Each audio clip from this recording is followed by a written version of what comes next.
Alright, finally got started. It's been one of those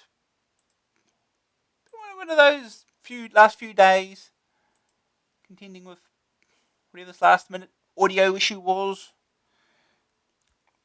Ended up just restarting Pipewire and everything started working again. So anyway, internet outages, rather long ones over the last couple of days.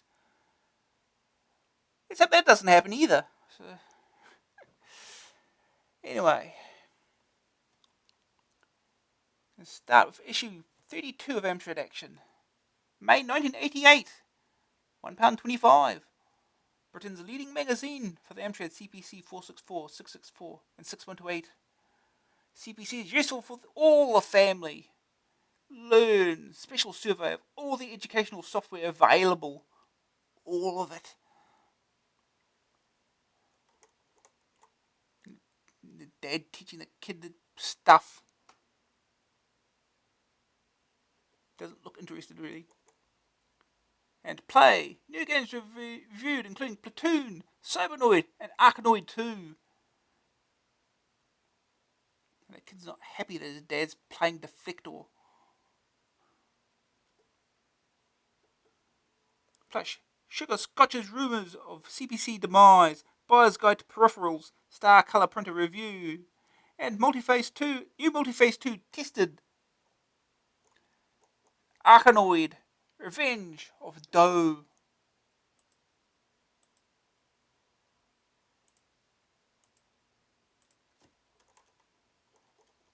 Imagine the name of the game. Adding to the fun and excitement of Cybernoid, all new features include exit choices to vastly increase the screen options, many extra Vors effects, multiple shots, and a secret additional alien to contend with. This adds up to the most thrilling reaction game since Cybernoid, but with so many improvements, you just won't be able to stop playing. Got screenshots of various systems even.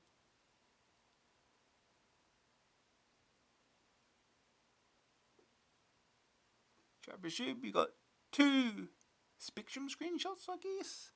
These Amstrad screenshots, you can tell because they actually increased the vertical size, like they did with the original. And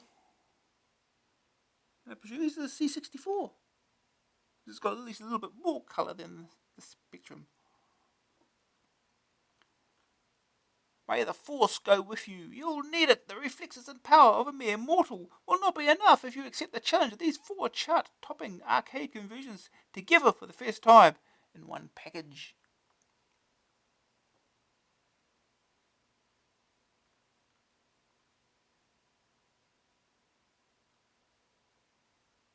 Gauntlet and the Deeper Dungeons maps. Roadrunner. Indiana Jones and the Temple of Doom. And Metrocross.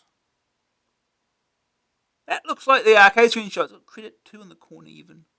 That looks like an arcade screenshot.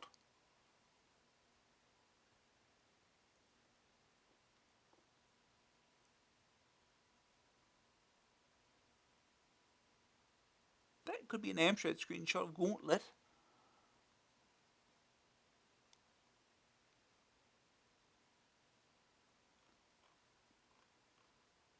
The lineup. What we get to look at today is a survey of all the educational software currently available for tiny toddlers through to GCSE candidates. All of it. Some of them get it all into 4 pages. I wonder what that means. Action and adventure. Action test starts here. Platoon. Cybernoid. Cybernoid Revenge of Doe. Nigel Mansell's Grand Prix. And Spy vs. Spy Trilogy. Among others. Previews of Pink Panther. Apparently Rimrunner. I'm not sure that got released in the end. A little learning. Educational software has long been something of a mystery on the CPCs because of the general lack of it.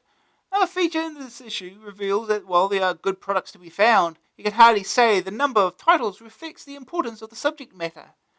Why this should be is something of a mystery. After all, many people buy computers because of, amongst other things, their potential as a learning tool. One obvious problem is that BBC computers are the most widely used in schools, and therefore there is little software generated from that direction from other machines. Perhaps the biggest factor is that computer owners are far more interested in learning about the machine itself than what it could teach them about non-computer related topics. After all, when CPCs can run great games, word processors, teach you programming, make music, produce pictures, and any number of other things, it is quite hard to see it as a surrogate teacher or revision aid. Nevertheless, there is still plenty of untapped potential in the educational field, and it's something that we would like to encourage.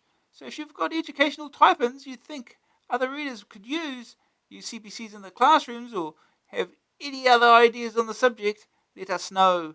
Hopefully we can provide a forum for the exchange of information on the subject, as we do on so many others.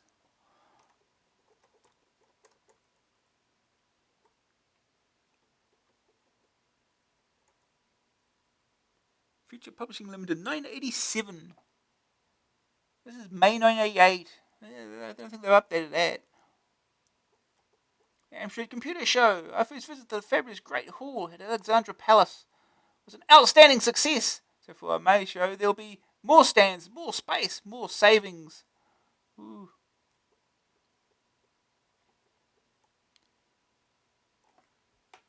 Help celebrate Amstrad's 20th anniversary at the 10th Amstrad Computer Show.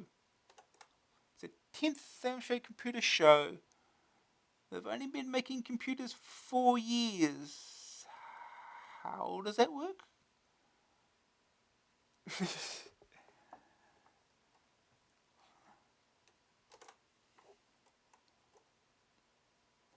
This is the show where both beginners and experienced users can find the answers to all their questions.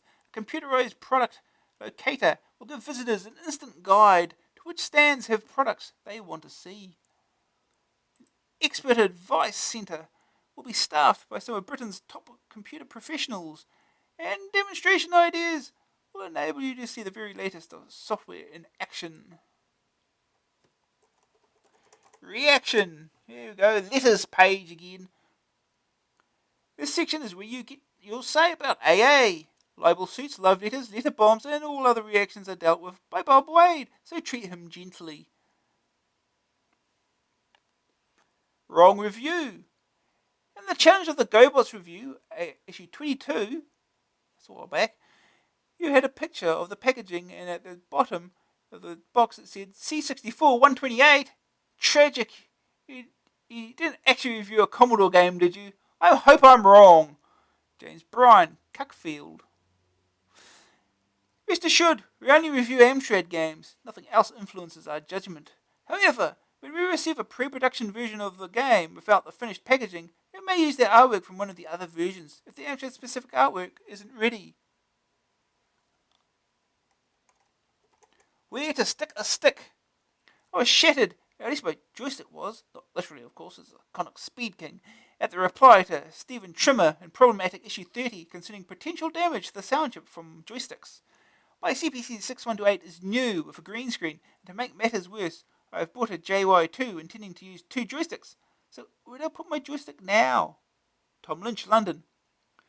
We don't want to unduly alarm you. The problem mentioned appears to be very rare. You should be perfectly okay using your joysticks. However, to avoid any problems, the 2 things to do are not to plug or unplug your stick while the computer is switched on, and make sure there is no risk of discharging static electricity through the stick when you do. Copywriting. What I would like to know is how to get a copyright on a program that I have written. S.A. Warner, Bracknell. All you have to do is put a copyright message within the program. Easy. Sure, sir, more software pirate ships from Spain. Oh no.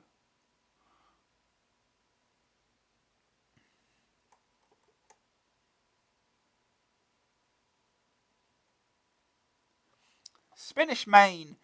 In issue 26, Tony Smith wrote about the cheap prices of software in Spain. now gone down in price from 875 pesetas to 600, around £3. The main reason for these low prices is because of the no-frills packaging for games. For example, Ranarama came in a fragile cassette with a small picture on the front and a tiny sheet containing instructions.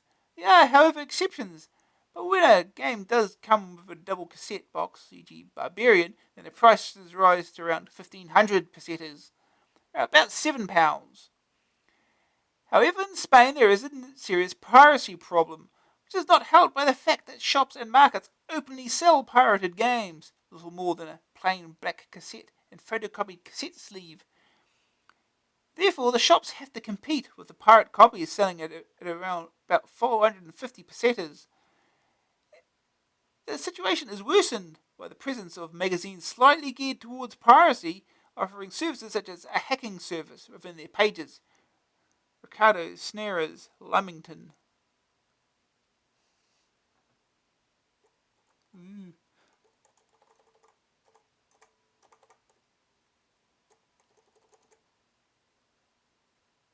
It's a training package to train you how to train people to use it as a training aid. Train your 6128.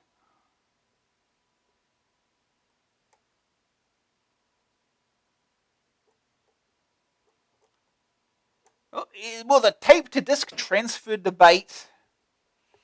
You ask in your review of Speedtrans Plus for views on tape disc transfers and whether you should continue to support possible piracy. I find it hard to believe that a serious pirate would mess about with a fiddling process like tape to disc transfer. Surely the theft that is damaging the industry occurs not with home computer equipment, but with commercial hi-fi twin tape equipment that is readily accessible and can turn out perfect copies. Well, it wasn't commercial stuff. It wasn't commercial hi-fi that I used. It's just when you had it in your home. It's got double cassette decks. It will do the job. Regardless of protection at a fraction of the speed it takes to play the original tape. The swapping of programs between schoolmates, while serious and definitely not to be condoned, is a different thing. How many Amstrad owners does the average kid have access to? And do kids have something for nothing? And do kids give something for nothing? It's my guess that piracy on the schoolyard basis covers itself because in order to swap a piece of software, you have to have an equivalent to swap it with, i.e. more money over the counter. I don't know, swapping doesn't sound illegal to me. It's a trade. The third ludicrous type of piracy is the type reported on your pages. And these are the collectors, and they do just that. Boasting of 400 or 500 games, surely they haven't had time to play many of them. And probably that's not the point. I suspect that they just collect. The tragedy is that they damage the industry in doing it by spreading illegal copies for the cost of a stamp. Jim Palmer, Bournemouth. I own a 6128 and have long felt the £5 premium on disc games is to be too high. Of course it may be that this is a commercially justifiable premium, but it does reduce the number of games that I buy. So if someone was to produce a 100% reliable tape-to-disc system, I would buy it. But would I use it to pirate software? Let's be honest, the temptation would be there. But if the games were costing me £5 less than before, I would be much less tempted. Frankly, if a game is well presented, who wouldn't rather have the original? Ian Black, Midhurst. I agree, piracy can be a problem. I was once the secretary of a local computer club, but lost interest when the emphasis turned from intellectual hacking to the mass copying of commercial programs, following the introduction of the BBC Micro. Although such activities cannot be condoned and should not be encouraged, I do not believe that they are a serious effect on the balance sheets of the producers. It seems to me that whether or not you review transfer programs, they will still be bought and abused. I observe that you seem happy to carry adverts for them, which makes your heart-searching seem a little forced. Not every user is a pirate, and you owe it to your readers to report on matters of such fundamental interest to disc users. Personally, I would like you to publish the protection method used on each review game and suggest the most likely transfer method. But I realise that's asking a bit much. You don't even publish transfer pokes these days. Except in a few cases, I refuse to buy games on disc, apart from the usual outrageous markup. I get irritated by funny formats employed which prevent me from using the free space.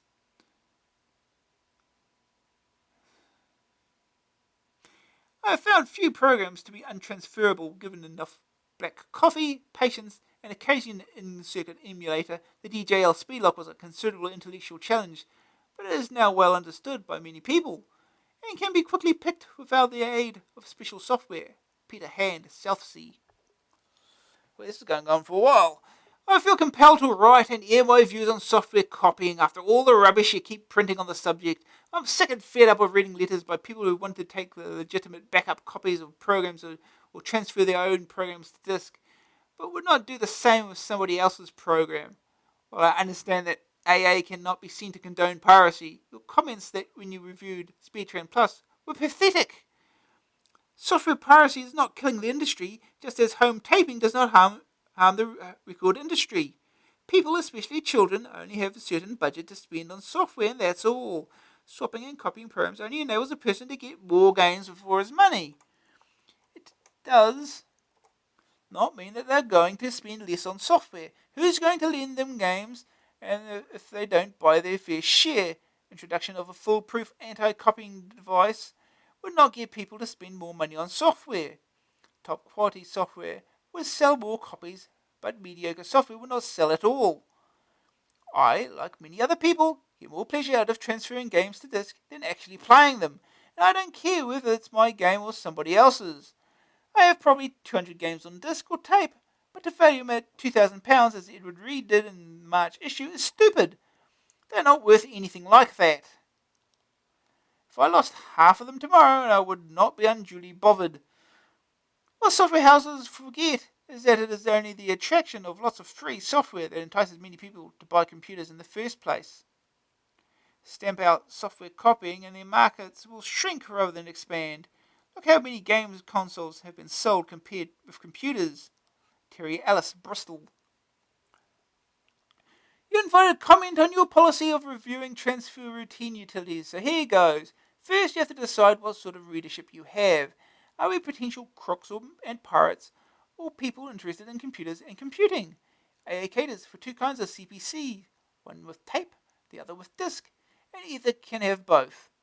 Some of us have both, usually as a result of progression in interest and or knowledge, and it is perfectly natural to want to transfer programs to the speedier running medium. Who is suffering? The profit has already been made on the sale of the program to me, and I am still the one who's going to use it. While I have bought some updates, it is extremely unlikely that I will buy the identical program twice. Then again, what about all the tapes I have from software houses that have gone defunct or do not offer enhancements? I have some marvellous programs on tape: Screenplay by Macmillan, Office Mate by Gemini, Machine Code Tutor by New Generation, and none of them gets the use it should simply because it's on slow, unreliable tape. I know little, well, nothing, about how programs work. I have never bought transfer utilities because I cannot see how putting the information from one storage medium to another will work. Perhaps it's different with simple games, but utilities and better games need several references back to the loading mechanism, and they probably won't work. As you see, I'm very ignorant of these things, and it seems to me that far from ceasing to review utilities that help, you should give advice on using them. You could give clear, simple explanations just as you do for beginners in BASIC, and say what they will and won't do. First religion, then medicine, now commerce have used mystique and fostered ignorance to their benefit. You should remember your calling to dispel ignorance and mysticism.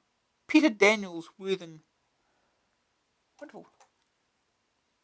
The future of CPCs? Don't ask me, read Amstrad Action. Madam Zizi sees all, knows all. Apparently not.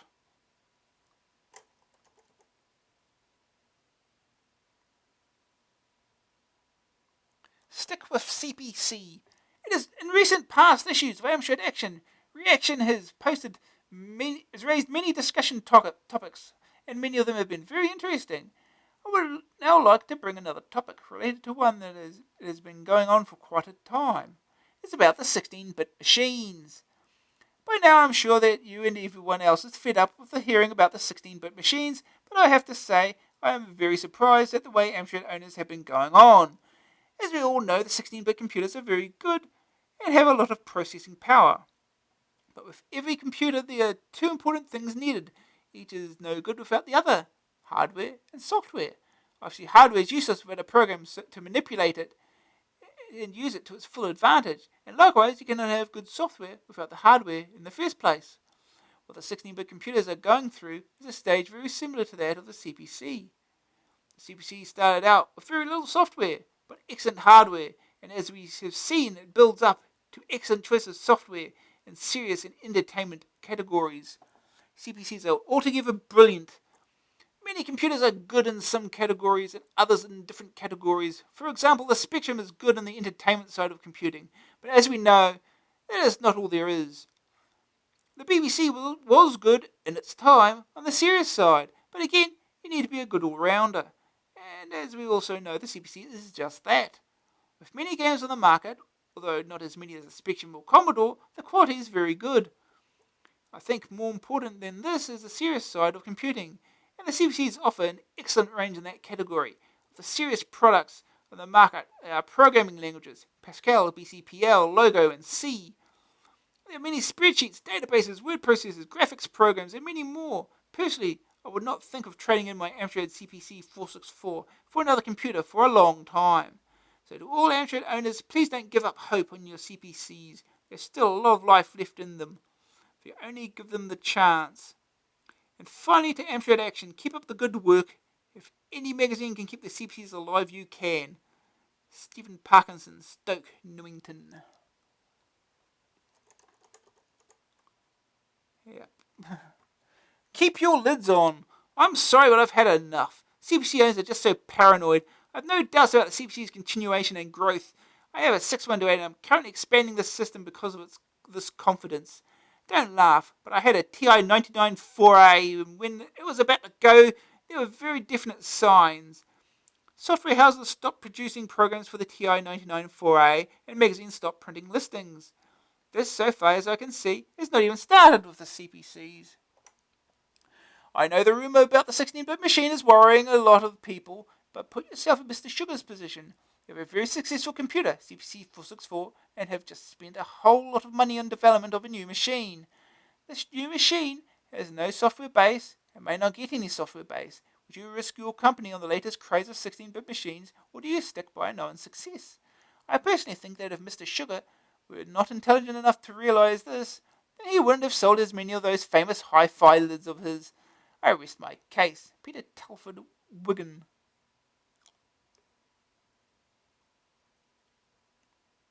Yeah.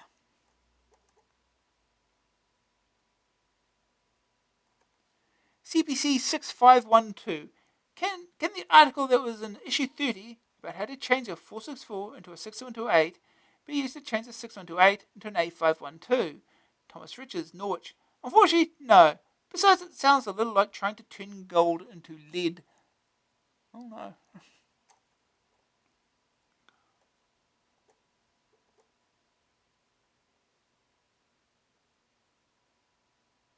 Monitor in tights. I have discovered a cheap way to make an anti-glare filter. Firstly, go out and buy some large, dark coloured tights.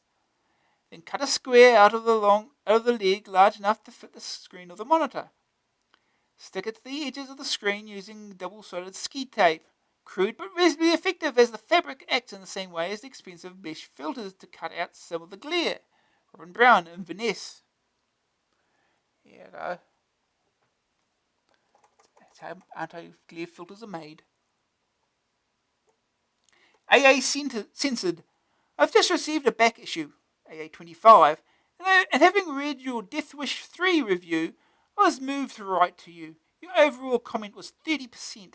The worst type of game, boring and in bad taste. And yet Renegade, a game having equal if not more violence, was given 90%, and tremendous quality arcade conversion as a comment.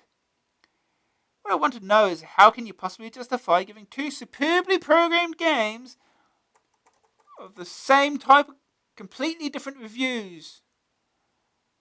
I don't know if you'd call Death Wish 3 and Renegade the exact same type of game. The same goes for games such as Barbarian by Palace and Green Beret by Imagine.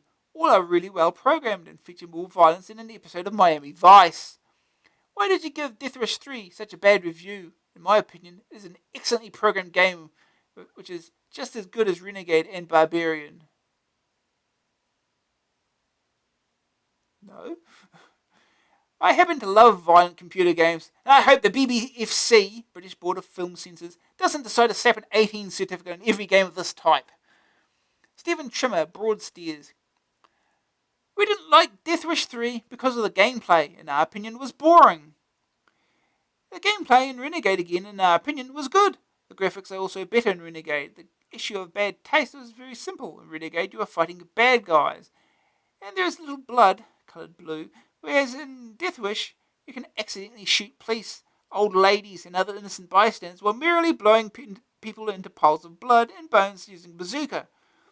The graphics, as ever, aren't particularly gruesome, but it's the thought that counts.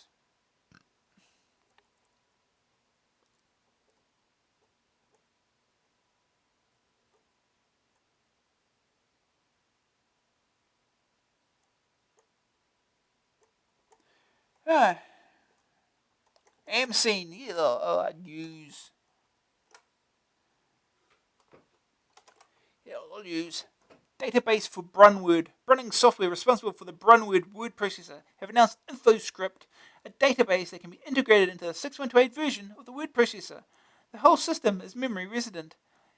It is possible to have InfoScript, Brunword, and with all its facilities, 1,000 names and addresses, and 6 pages of text, all in the memory.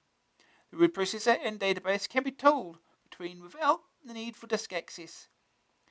InfoScript measures the computer's memory and sets its configuration accordingly. It is compatible with the DK-Tronics 256K memory, which, if present, can hold roughly 3,000 names and addresses, 6 pages of text, and the spelling checker for its 30,000-word dictionary. The database can access only one file at a time, which is held in the computer's memory, but this can be split into 4 sections, each instantly available. This means one file of data could contain 760 customer names and addresses, 290 items of stock, and 51 suppliers' names and addresses. That's so specific. InfoScript costs £46 with Brunword and Brunspell, but users who have or prefer to buy the word processor first can update for £22. Sugar Boost CPC. Oh, we've got a picture of the man himself.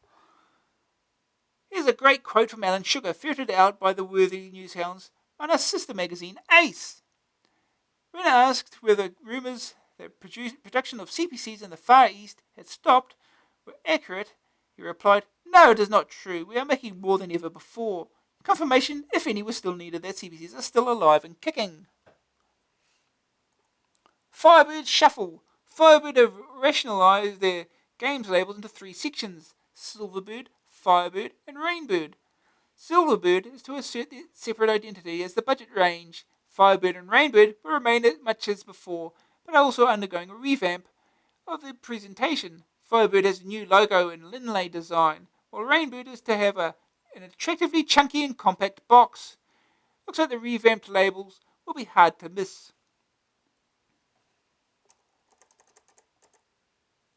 Designer Demons. Dataphone Limited, the modem specialists, have launched a new advanced model of their Demon 2 modem called the Designer.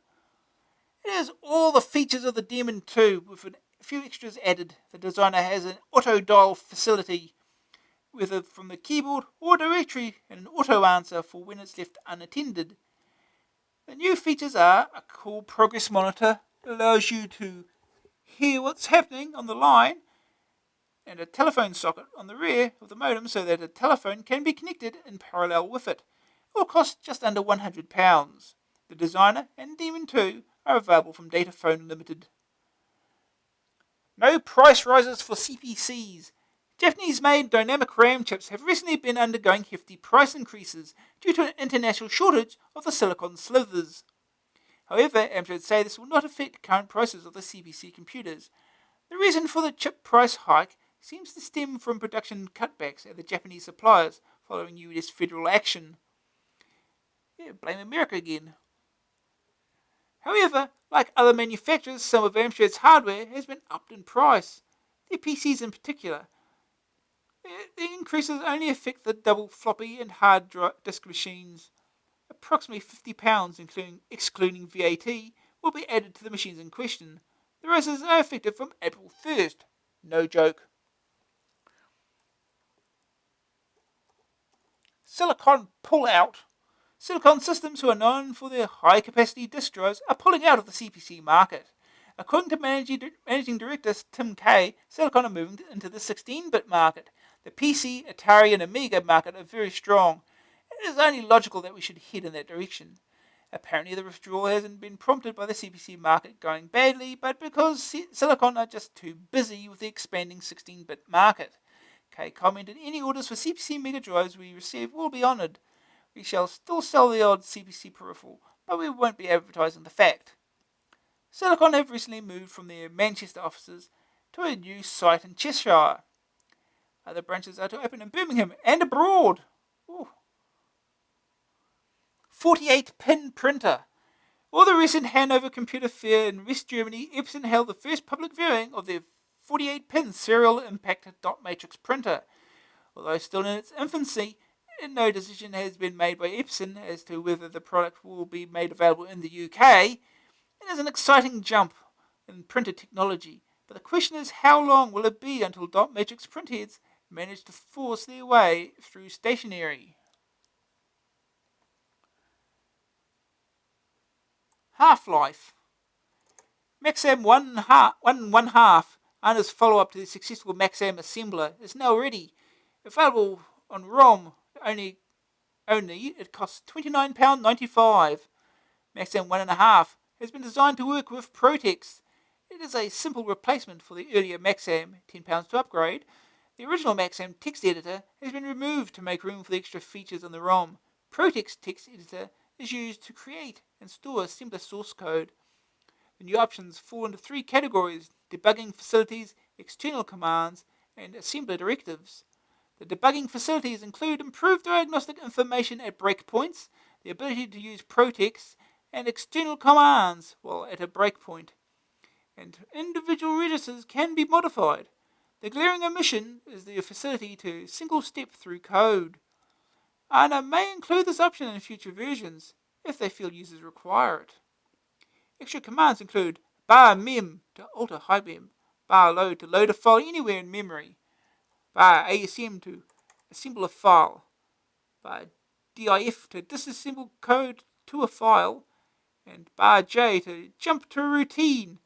An intriguing command, bar_qwxcl, also exists. This simply prints a message from ANA thanking everyone for their support over the years. But what does QWXCL stand for? When Managing Director Mark Tilley was quizzed, he claimed that it did mean something, but few people would understand what. Any guesses? An extra for Protext. Peterborough-based ANA announced 2 new products for use with their popular word processor Protext at the Amstrad Computer Show held in February. At the time, details of the packages were scarce. Both titles, Protext Filer and Protext Office, are now available. Protext Filer, which has been pushed at £24.95, enables Protext users to keep address lists and other data files in order. It includes data file management, file sorting, label printing, and mail merging. Protext Filer has most options that users would require from a database. The file sorting section sorts alphabetical and numerical sorting, fixed and variable length fields, and multiple key sorting. Filer is menu driven and works from within Protext, which means there is no need to learn new commands. Protext Office contains all the features found in Protext Filer, plus an invoice generator originally developed by ANA for their own use. Its main attraction will be to small businesses, as it is easily configured for individual requirements. Invoices, credit notes, delivery notes, and statements can all be produced. Only the address and product details need to be entered into Protext Office. The totals and VAT are calculated automatically by the program. Protext Office sells for £34.95. Yeah, until VAT changes or something. I'm sure that will happen at some point.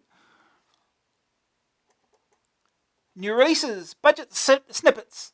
On the road for Mastertronic in forthcoming months are Roll Around, Aliens, and Dundalk. Aliens and Dundalk will appear on the re-release label Ricochet. All will fetch the usual budget price of £1.99, except Dundalk, which will be set at £2.99. Out now at £1.99 from Firebird on their silver range are Zolix and Demon's Revenge. Due shortly are Muggins the Spaceman, Ninja Scooter Simulator, Pogo Stick Olympics, Biospheres, and Skateboard Kids. Rasputin, the 3D arcade game that received a Master Game Award in issue 7, is to be re-released by Firebird at £1.99. Then at £7.95, it represented good value for money. Today at £1.99, it's unquestionable value. Blue Ribbon are to re-release Steve Davis Snooker at £1.99 on cassette and £4.99 on disc. More £1.99 games are on the way from Powerhouse. First on the list is Stairway to Hell, which involves a journey through various caverns in the Earth's core and the search for Beelzebub himself, or so we're told. Street Machine, previously from Software Invasion, is another zooming your way. Spin Drone, a horizontal shoot-'em-up, is available from Atlantis. Suggested retail price £1.99. Players have Shanghai Karate to add to the collection. It's a multi-load chop-'em-up with simultaneous player mode, and all for the price of £1.99. Ocean Conqueror, a submarine simulator, is due for release from Houston. It appears on the Racket label at £2.99. 10 packs. 3 staggering 10-game compilations have just hit the streets. The first is from Gremlin, 10 Great Games 2. This will feature Mask, Althea St. Monty, Death Wish 3, Final Matrix, Samurai Trilogy, Basil the Great Mouse Detective, Jack the Nipper 2, Convoy Raider, and The Duct, a powerful lineup. Amstrad Action readers will recognise The Duct. It appeared on the Christmas cover cassette, featured in issue 28. Price for the compilation will be $9.99 on tape and $14.99 on disc. Elite are one of the other software companies with a compilation up their sleeve. Their 10-game catalogue, called Top 10 Collection, comprises Sigma 7, Saboteur 1 and 2, Critical Mass, Airwolf, Deep Strike, Combat Links, Turbo Esprit, Thanatos, and Bombjack 2. Elite's pack is also priced at $9.99 on tape and $14.99 on disc. Not wanting to miss out on the fun, The Edge have announced a 10-pack compilation, All-Star, which will contain Shadow Skimmer, Inside Outing, Bobby Bearing, and Warlock, amongst other titles. Price is $8.99 on cassette, although this one isn't available now, but keep your eyes peeled. Putt in Your Place, Mini Putt by Accolade, has arrived in a shop somewhere near you. It's a golfing game for difference. It's based on Crazy Golf. There are many courses to play. Each one has a theme to it, movies, countries, etc. If you want it, then you'll have to pay $8.95 for the tape and $14.95 for the disc. And I don't remember that, if that got released or not.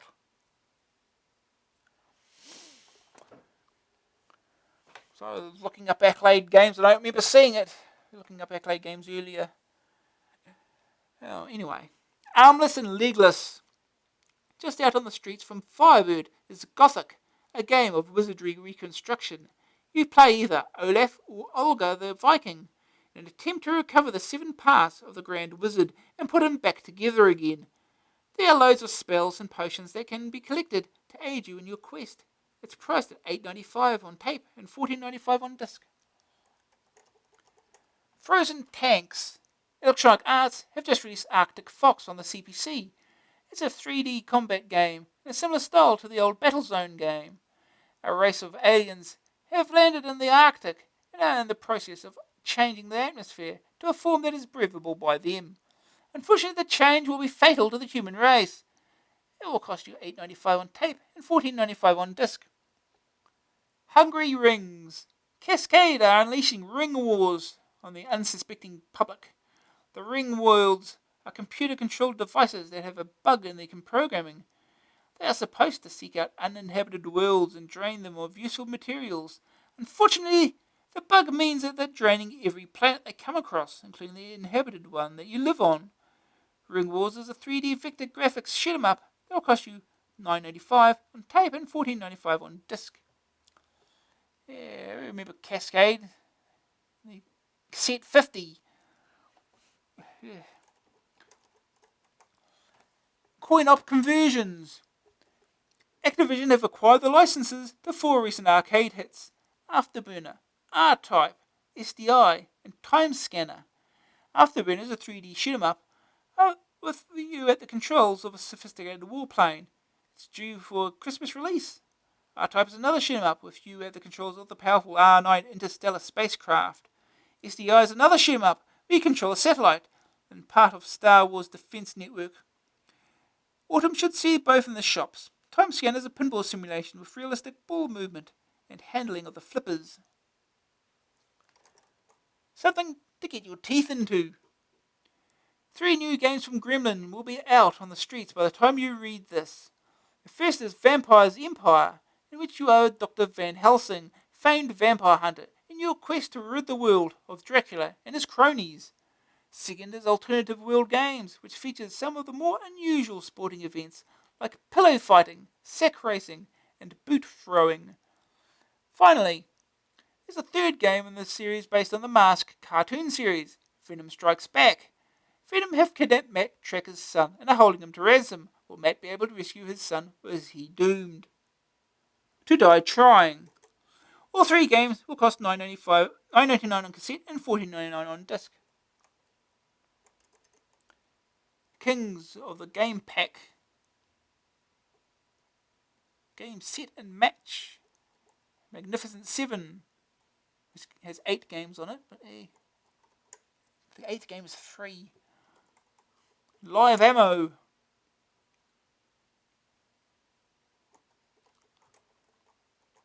Educating Arnold. Infant School. Surprisingly, there's a healthy selection of software for the very young. At one point, this end of the market was cornered solely by Bourne, who were fortunate enough to have their wares sold by Amsoft.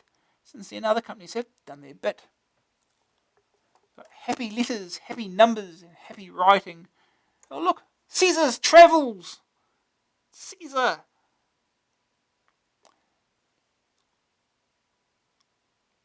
This gem looks and feels as professionally done as today's entertainment software. It comprises a 64-page book and computer counterpart with an abbreviated story. Ooh. And 3 beers. Oh look at this original character here. Though more expensive, School's program is one of the better pieces of educational software currently available. It's similar in concept to Caesar's Travels, but it hasn't as many pretty pictures as it requires more keyboard input. Yeah, this ugly witch took Baby Bear. Yep, totally original character.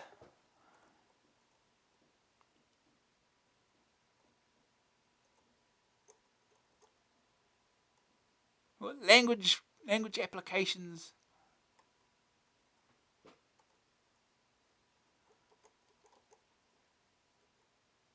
Junior school. At this stage in the game, children should have grasped the basics of reading and writing, and even the mechanics of setting up a computer on their own. There are a fair number of software titles for this age group, Bourne having the lion's share of them. Ooh.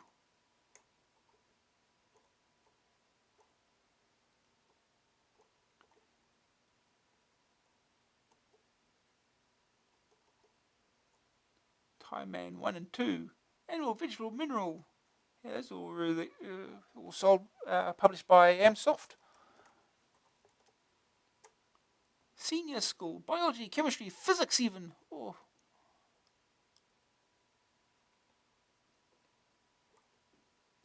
Words work how to get the most from your word processor and printer.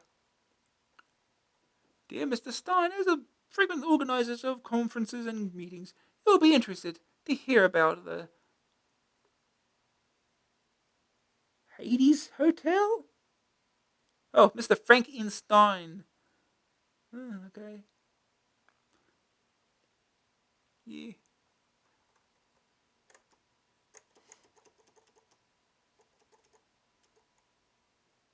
Italics, where art thou? I recently purchased a DMP 3160 printer, which I use on my CPC 464. I can get all the different typefaces, styles, except italics. I've done everything that says in the manual using the command print stream 8 +4, but it still prints up in the normal typeface. Can you please advise me on what I'm doing wrong? Is it the fault of the printer? Alan Hampson, Merseyside. Check your dip switches, Alan. You'll probably find that the printer is configured to print near letter quality. Italics won't work in this mode. It's the design of the printer. Several other makes also suffer from this problem. To obtain an italic character set, ensure dip switch DS1 to 8 is off. 1-8. If you want a near letter quality italic font, get Qualitas Plus reviewed in this issue.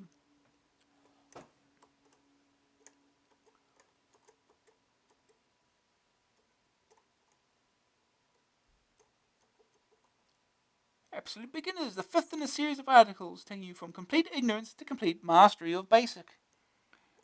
First Bytes, so hexadecimal horrifies you. We have the solution in the section devoted to the novice machine code programmer.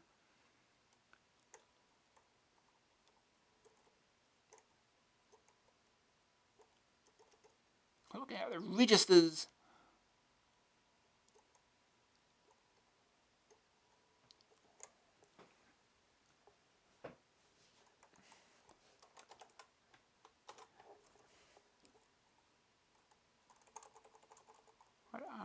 Anna sells games as well. Okay.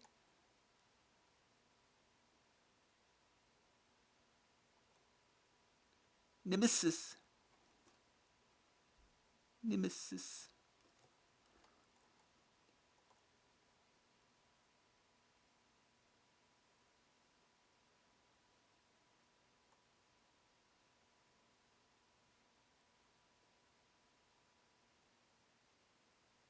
Indiana Jones. 2 beans. How to be a bastard. The missing word there.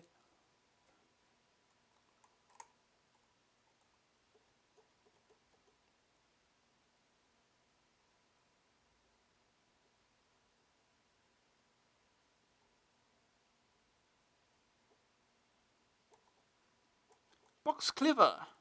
Does Richard Montero suffer from double vision? Or they're really two peripherals that look identical and do similar jobs? Hackett, Siren Software, $29.99. Hackett, its name gives the name away. It's a hacker's tool. By flicking a switch and pushing a button, it is possible to hold any program and then inspect and modify the computer's memory. Good news! Programs can be stopped and modified. Good editing and disassembling features. Handy hacking tool. Bad news, not all memory remains intact. Complex for the beginner. The Multiface 2 Romantic Robot, $39.88. Romantic's black box has been going strong for well over a year. It is the best answer, hardware or software, to the perennial "how do I get this program onto disk" question. Good news, tape to disk transfer works a treat. Programs can be stopped and started at will. Memory editing possible. Bad news, editing slow and cumbersome. No disassembly option. Basic Word Processing 6, the final part of the series by Bill Simister on how to create and use a word processor entirely in BASIC.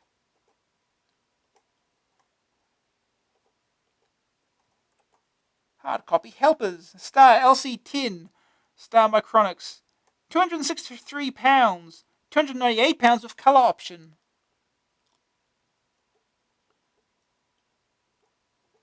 Good news, lots of NLQ fonts, reasonably priced, especially the colour monitor model. Many ways to affect text. Bad news, no software available that makes use of the colour.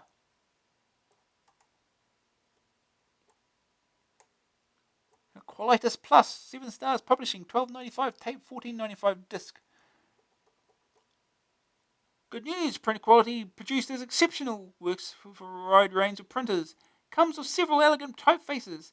Bad news, not compatible with all commercial software. 8-bit printer port. KDS electronics, £19.55.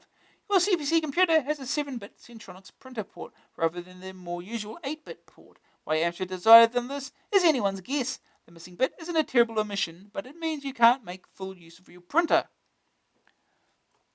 KDS produced a tiny gadget for adding the 8th bit into the computer several years ago, but that model needed to be removed when not in use. The latest version sits in the printer port minding its own business until required. Good news! Fits neatly into printer port. Once in place, it need not be removed. Gives access to other printer functions. Bad news! Some commercial programs will switch the port out. Check with KDS or the producers of the program concerned to see if this is the case.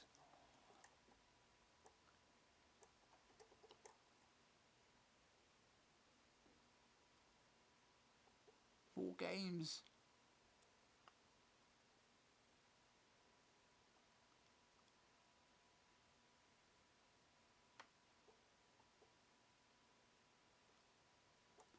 Bar CPM from freebies to fully priced. Reggie Montero gets the grips with the delights of CPM software.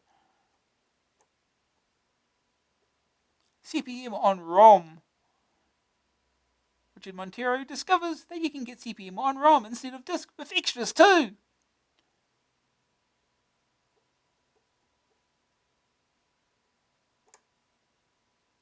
Good news, CPM Plus available in a twinkling. Applications can be run from MS-DOS. Extra commands give CPM Plus basic-like flexibility. Bad news, occupies 2 ROMs. Oh no. Rastan. The Warrior King, the latest hit queen up from Taito. Lands that produce men of legend, dragon slayers, lie in his shadow. Guardians of evil fear his fire-spewing sword. The axe he wields is swift as lightning. State-of-the-art programming makes a true simulation of the arcade for your home micro. Enjoy superb graphics and realistic action as Rastan takes on a world of dangers. Magical wizards, fire-breathing lions, bats, snakes, skeletons, and finally the living dead. Is it more than you can handle? Ooh, it's on Spectrum Plus 3 disc even. Ooh. We asked our designers for a portable PC. They got completely carried away. The Amstrad PPC. Well, that's a 16-bit machine. Probably not designed at all for games, though. So, not with that monitor. I thought it was running Lotus 123 even.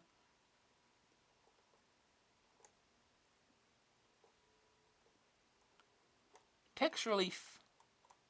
Text programs. Woohoo. General Ledger SD Microsystems 1995, disc only, $14.95 with Traders Pack. Good news! Good manual, easy to use, faster and more accurate than ledger books. Bad news, hitting escape key and accidentally entering commas causes errors. No data loss though. Hot tips. 8th bit again.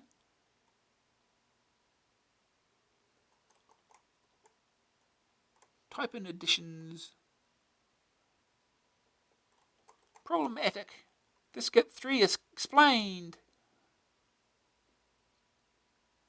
Could you please explain how to copy one disk to another with OneDrive CPC 6128? There's a program on one of your system disks called Diskette 3. Instructions are on Chapter 1, page 77 of your Amstrad manual. However, this cannot cope with commercial protected software. You will need a disk utility such as Bonzo Doodah by Nemesis. It costs £11.50. Alternatively, Discology produced by Siren Software. Discology is the better of the two, but costs $14.95.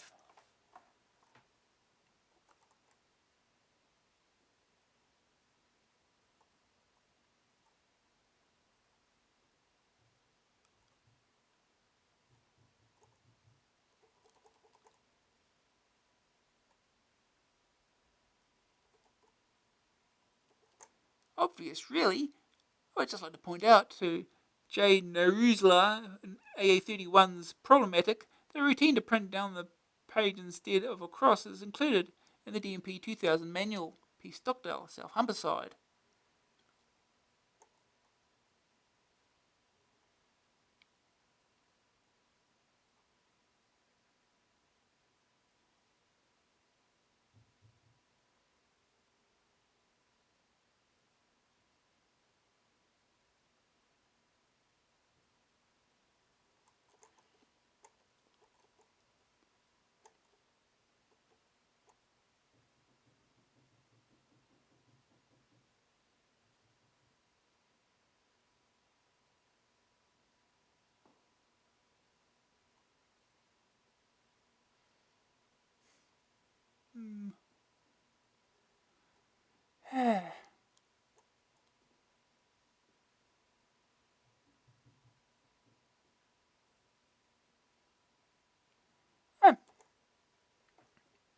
We've finally reached the action test.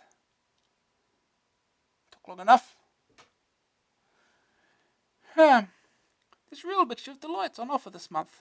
There are incredible graphics and gameplay in Cybernoid, addictive action in the Arkanoid sequel. The action doesn't let up in the Spy vs. Spy trilogy, but it takes on a more serious guise in Platoon. Even driving thrills in Nigel Mansell's Grand Prix, plus Predator, Sidearms, Pirates, and many more. These are a list of games. It's not a big list. What, 1, 2, 3, 4, 5, 6, 7, 16 games. It's a little bit less than the previous issue. Anyway, middle of the year, it's not Christmas yet. Anyway. Right, Platoon.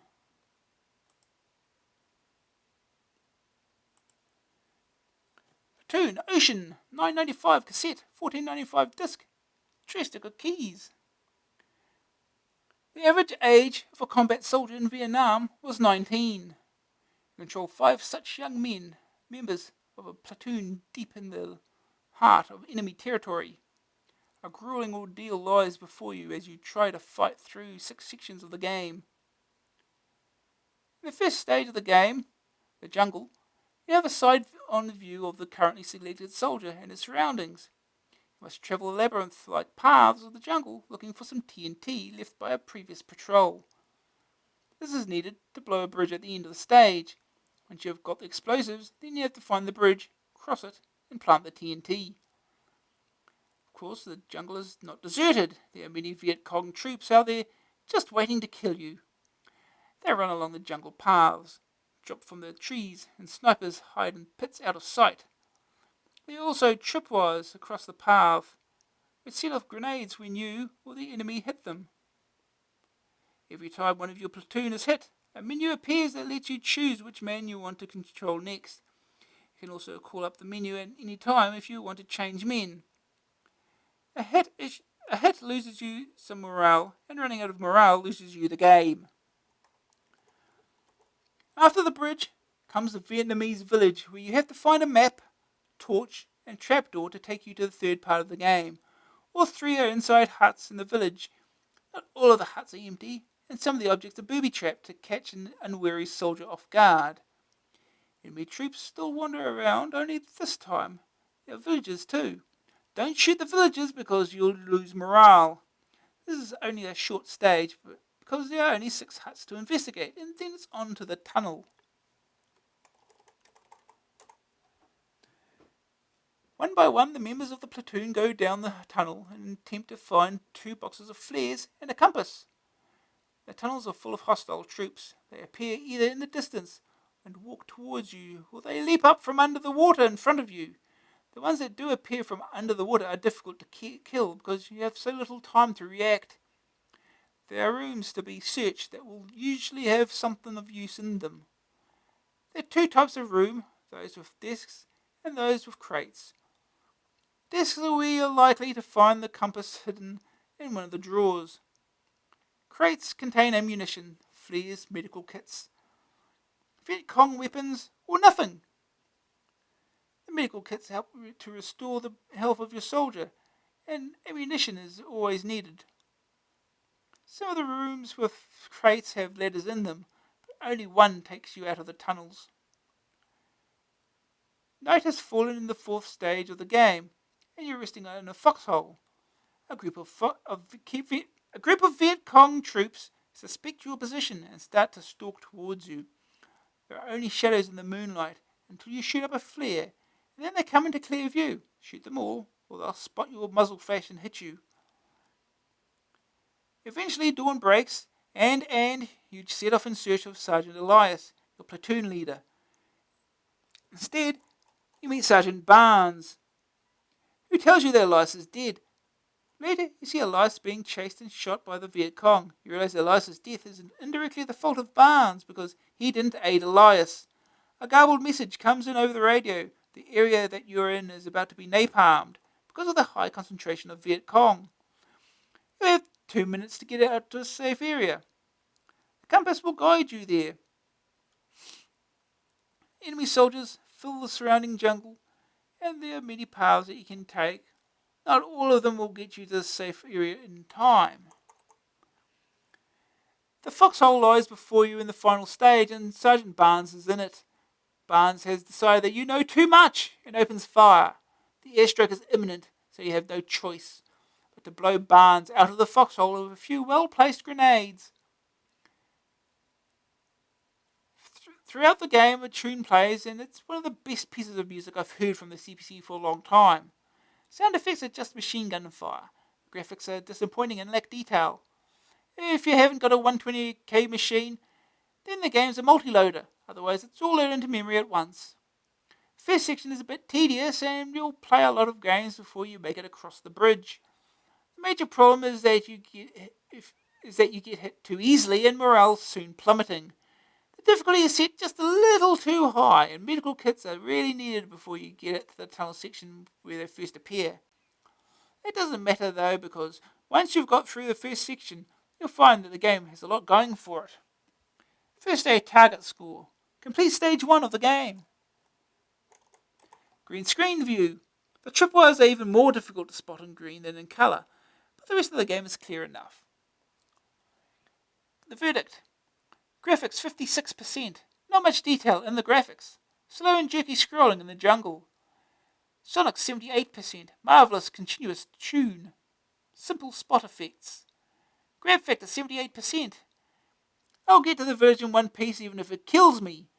The first stage is difficult and boring. Staying power 85%. 6 varied stages to play through. Just a little too hard to stay alive. AA rating 82%. Some good old arcade action with plenty of foes to blow away. Okay. Now we get to play the game.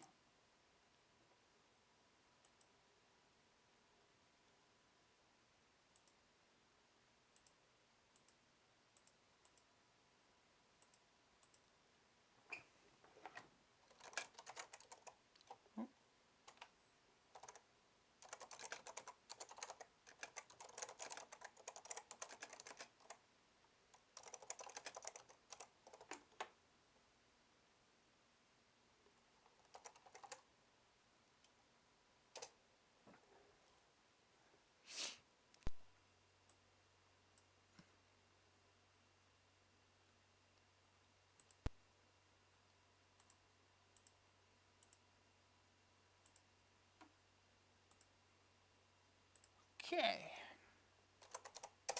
Finally game time.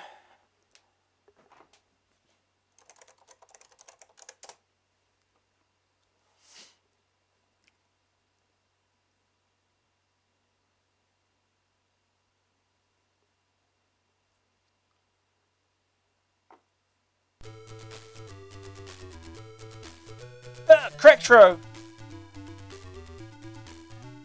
Original music, do not steal.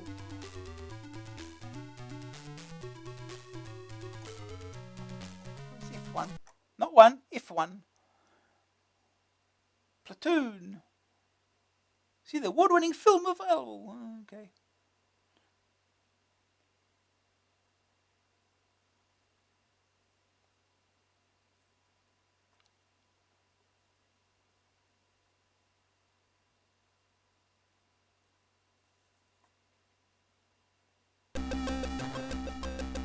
Platoon 986, Hemdale Film Corporation.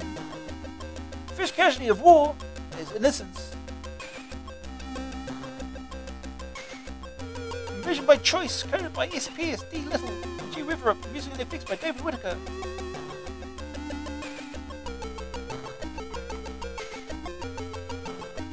Game design and storyboard, copyright 1988, Motion Software. Press fire to play.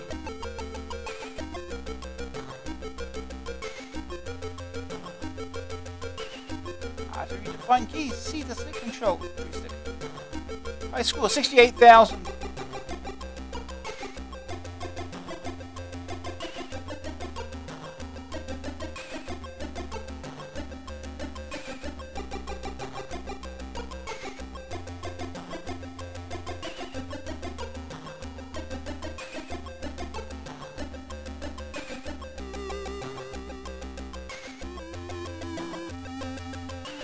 Alright, let's go. Entering the combat zone. Right, I think go right first, I remember.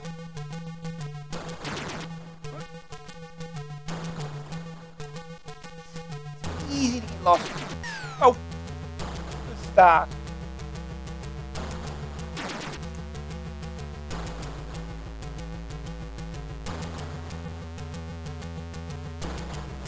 And the game will actually will put tripwires behind bushes where you can actually even see them in the first place.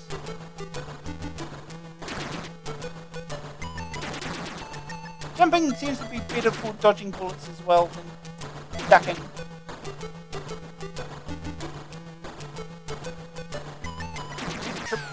There's a tripwire.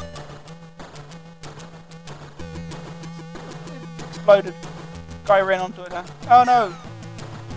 Ah! This is going well.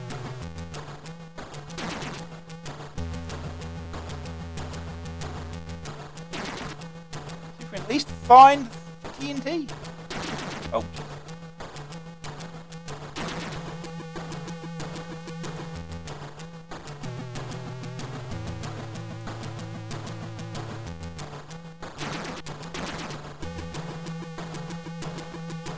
Tripwire there, I didn't notice.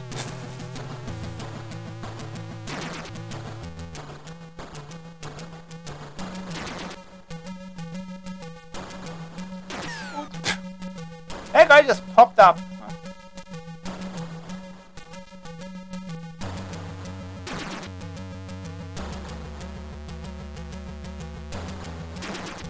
Oh, he shot through that tree. Oh, there's a TNT. Okay, now we have to backtrack.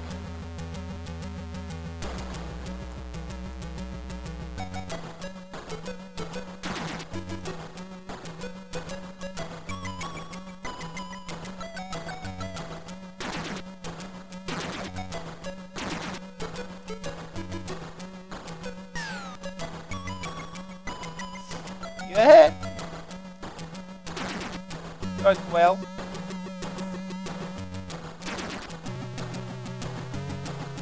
Disappeared. Oh. It just appears out of nowhere. It just drops out from the jungle.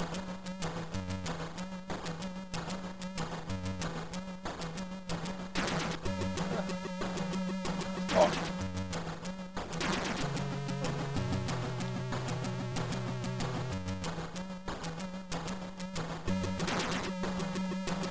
Nothing that way.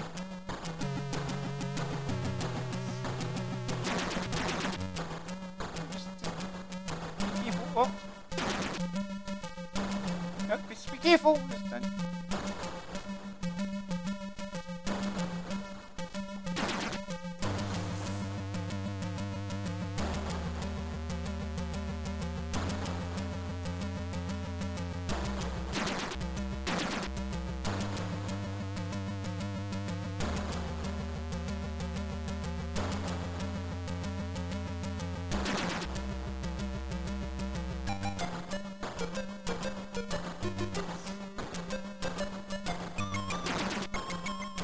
Now I'm going to get completely lost, I'm sure.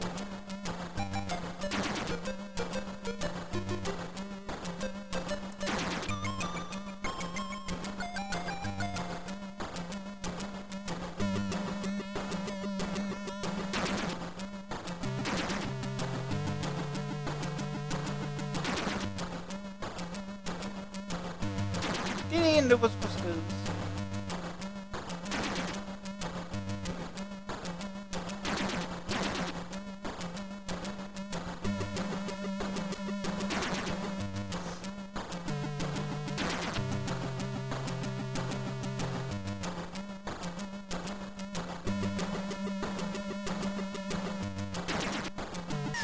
Oh! That was a tripwire.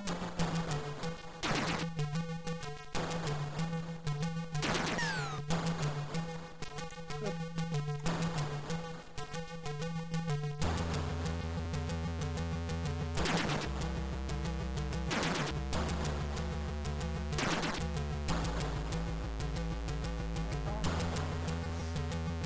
This way again.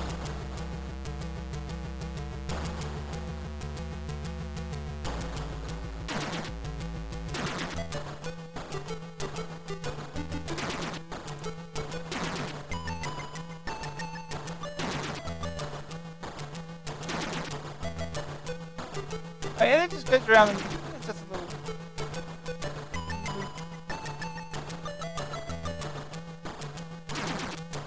Oh.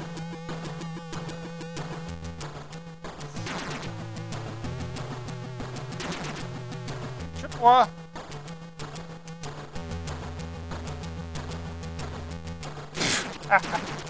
You just ran into that one. Oh. Did we just appear and disappear?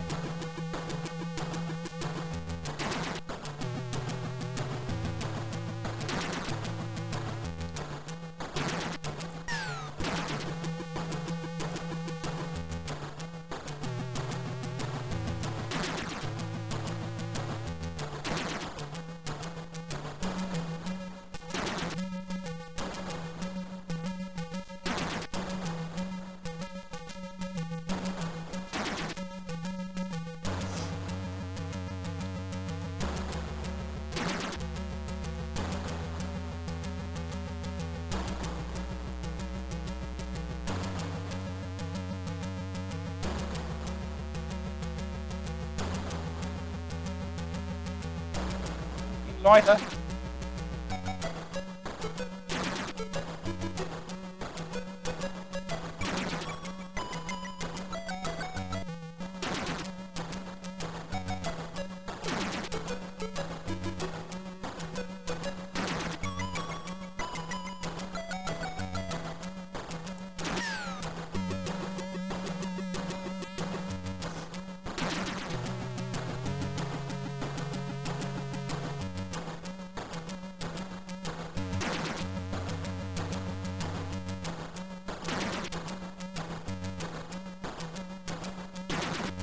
Hope I'm going the right way.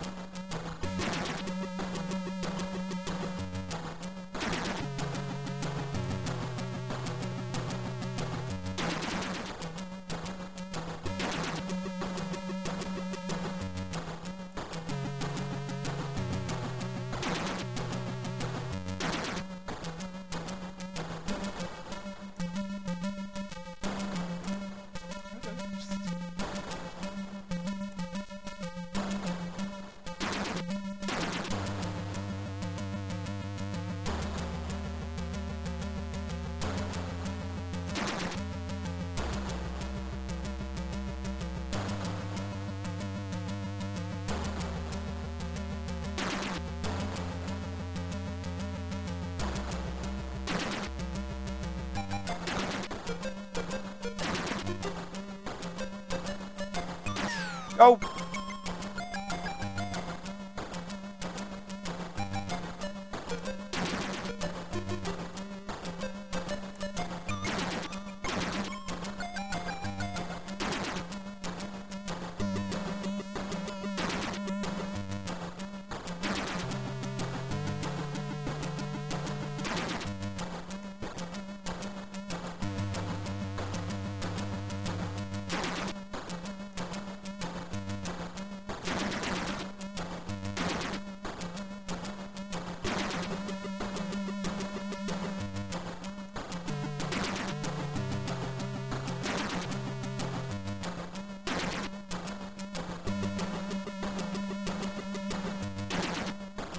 Oh.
Ah, it's the bridge!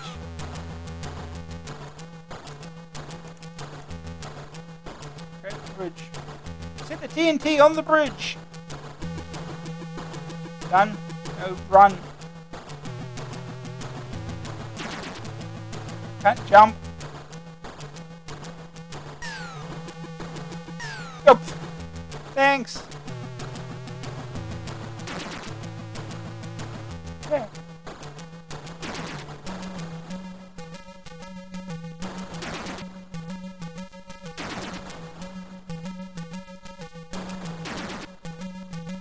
Okay, we're at the village now. Remember, don't shoot the villagers.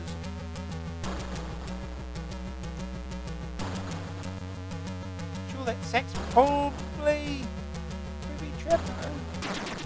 I forget where all the booby traps are.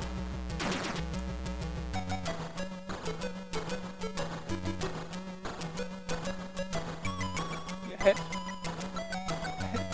Where's the booby trapped? First thing I've selected. Visions.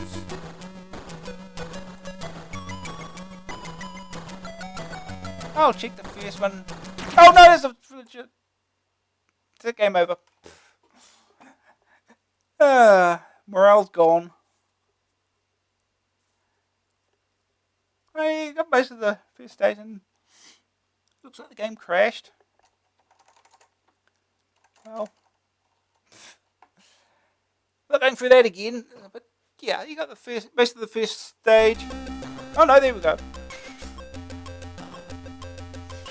Yeah, it's the same as the NES game pretty much.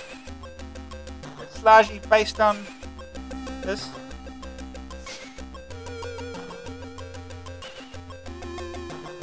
You even got the same music.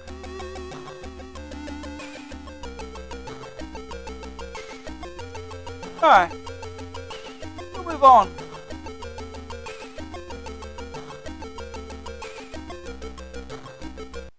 Alright, next game. Next game is Cybernoid. The master game, even. Ooh. Right, Houston, $9.99 cassette, $14.99 disc, joystick or keys.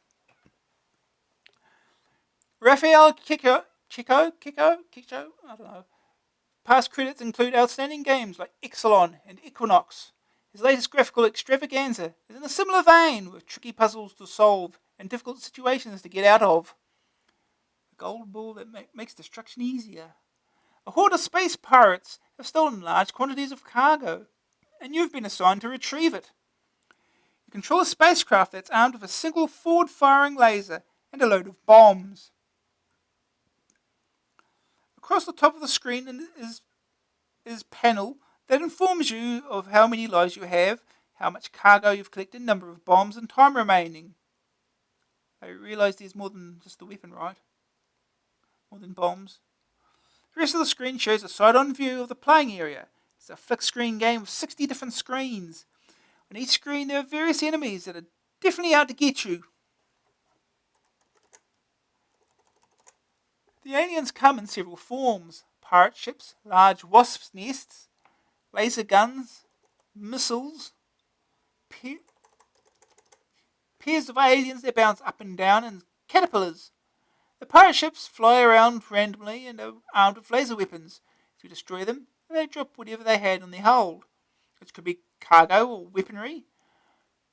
A massive bonus is obtained if you collect the required amount of cargo and reach the end of the level within the time limit. The wasp nest spits deadly green blobs at you that you must avoid. A well-placed bomb will blow it apart. The missiles lift off when you pass over them and will destroy you unless you bomb or dodge them. The missiles can also be destroyed when they're on the ground. The pairs of aliens that move up and down are in narrow shafts and have small openings in them. Negotiating the shafts is not easy, and since the aliens can't be destroyed, a lot of lives can be lost getting through. On later screens, there are a whole maze of shafts that take a lot of hard work to get through. The caterpillars walk around the screen, clinging to the surface. They can't be destroyed, and so you have to avoid them. Laser guns fire energy bolts horizontally. Neither the bolts nor guns can be destroyed. Initially, your ship has little firepower, but other weapons can be picked up. The first weapon that you'll find is the large gold ball. Pick it up and watch it go, because it's beautifully animated. It's not animated at all, it just moves around and around. It's got little trails, particles though. It orbits your ship, spinning in the direction that you're facing, and will destroy anything that a bomb can destroy by simply hitting it. There's also a gun-like object that you can pick up, and it sticks to the back of your ship, giving you two-directional laser fire. The bombs that your ship carries are fired by holding down the fire button. If you're descending, then the bombs will fall downward, and if you're going up, then they move in an upward arc. As for any game by Rafael Chico, the graphics are superb. They're large, bright, and colourful with flicker-free animation. A great tune plays throughout the game. The explosions sound and look very impressive. Some of the screens in this have been designed by an incredibly devious mind. They're not impossible, but they do take a lot of pixel-accurate positioning and split-second timing to avoid death. There's plenty to think about and loads of aliens to blast. Large portions of the scenery can also be demolished, and this adds to the destruction. Great fun to play with plenty of screens that keep you occupied for many long nights. First aid target score, complete level 1. Second opinion. You can only marvel at the graphics and speed that Rafael Chico squeezes out of the CPC. The animation, explosions, use of colour and scenery are out of this world. Of course, it isn't all there is to a game, but it certainly makes an incredible impact. Once you get round to the action, there's no let-up. Every screen comes as a surprise, as all kinds of alien mayhem heads your way. For some, this may be a bad point because it makes the game exceedingly tough, but for action freaks, it's heaven sent. There's tremendous satisfaction gained from cracking a screen that initially looked devastatingly difficult. Once you've done that, there's the anticipation and sharp reflexes needed to cope with whatever comes next. This won't be to everyone's cup of tea, but you can still marvel at the graphics even if you don't get hooked on the action. Green screen view. Graphics lose a lot of their appeal, but you'll have no problem seeing everything. The verdict. Graphics 92%, superb animation and effects, bright and colourful aliens and scenery. Sonic 78%, foot-tapping continuous tune, splendid explosions too. Grab factor 94%, fast and furious action.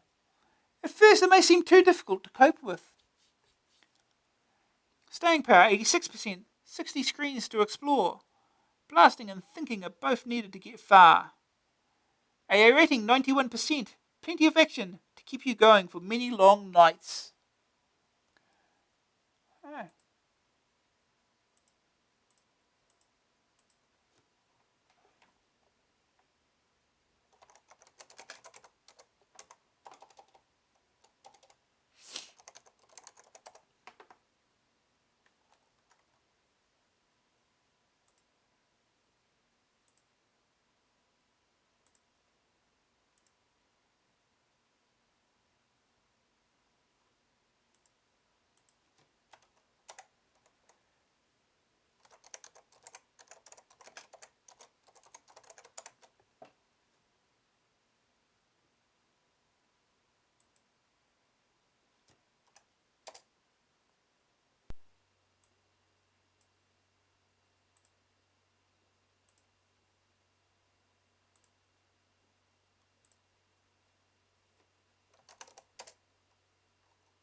That's right.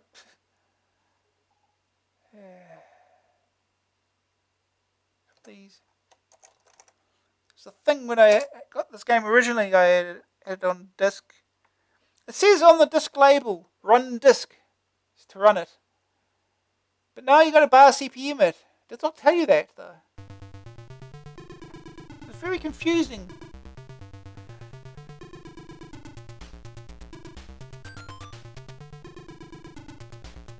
Cybernoid by Rafael Chico. Music by Dave Roger. Just the one, apparently.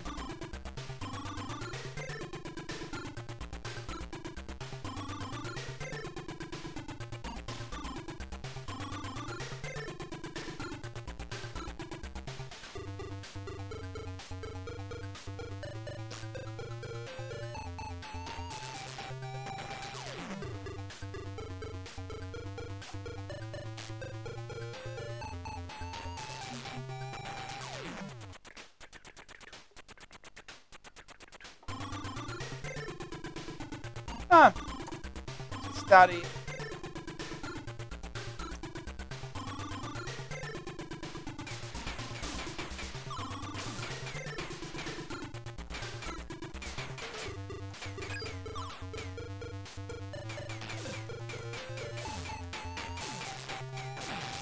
Oh. Explosions.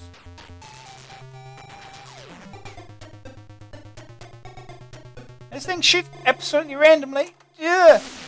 Like that. Absolutely randomly. Get some iframes though on your next life. It's something.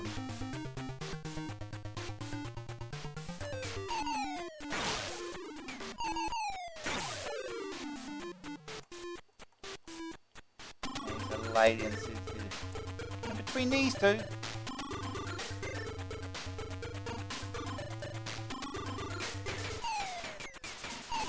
Oh! Oh, this is going well.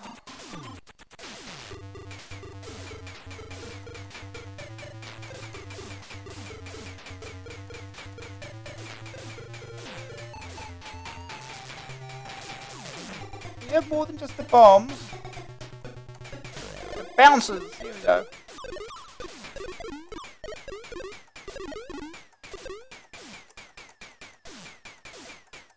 Ooh,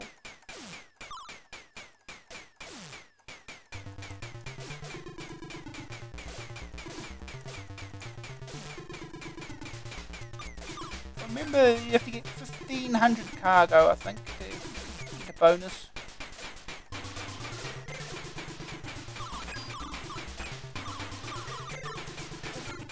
Oh! That last. Had to power up again. Just got the time limit.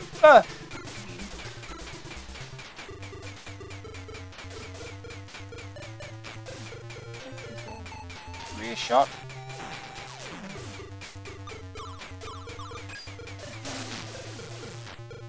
Okay, that just. That didn't go very well.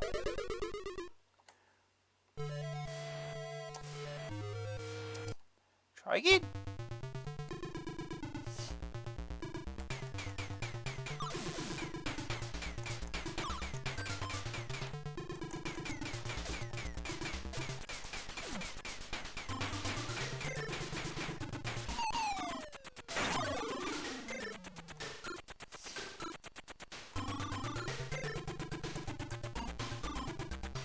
Go, go.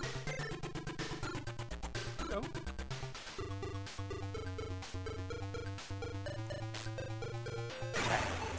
Whack.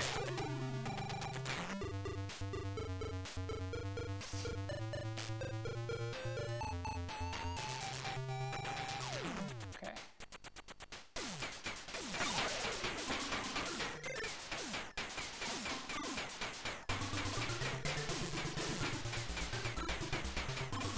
Bombs. Only one more.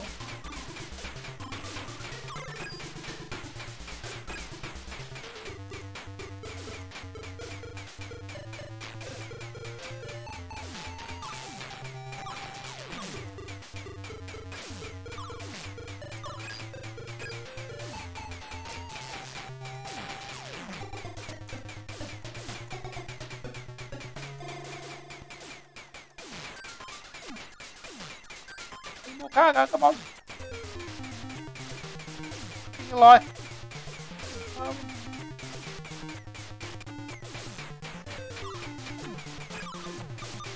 Okay, there we go.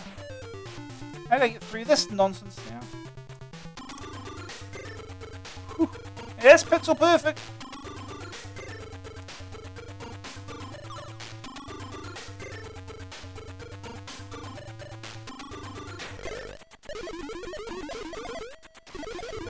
Bad timing.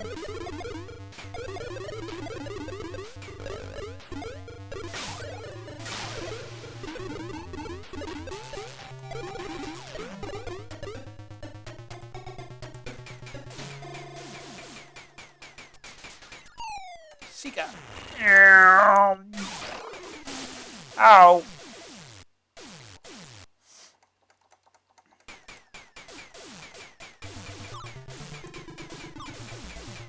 Oh.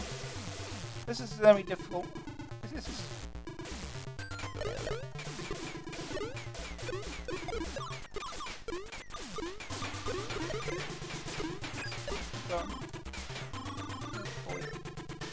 Here's the caterpillar.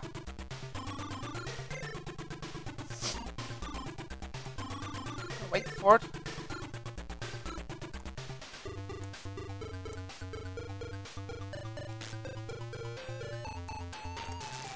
Oh, couldn't line it up quick enough. And now you gotta wait for the caterpillar again.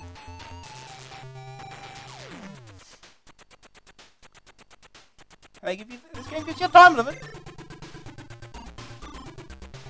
I'm not sure if it kills you when the time runs out.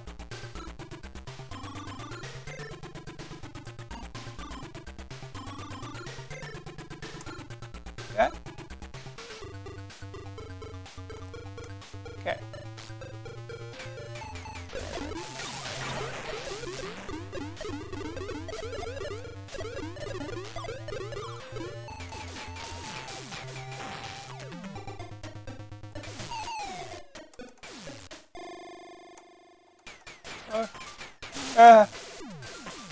That's it.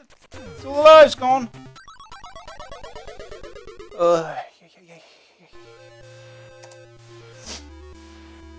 Yeah, game can be hard. I used to be able to get at least past stage 1. Try again.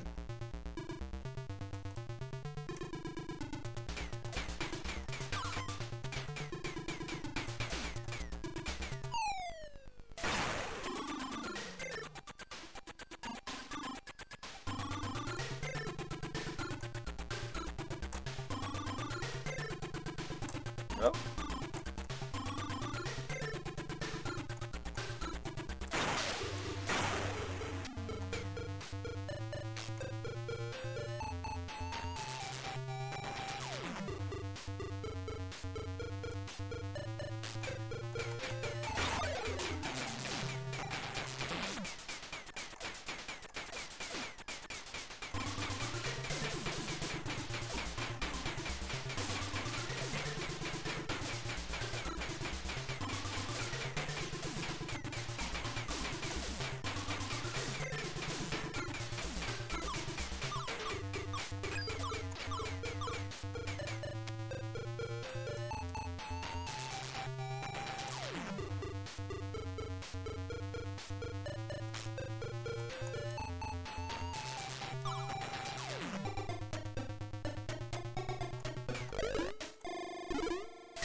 More.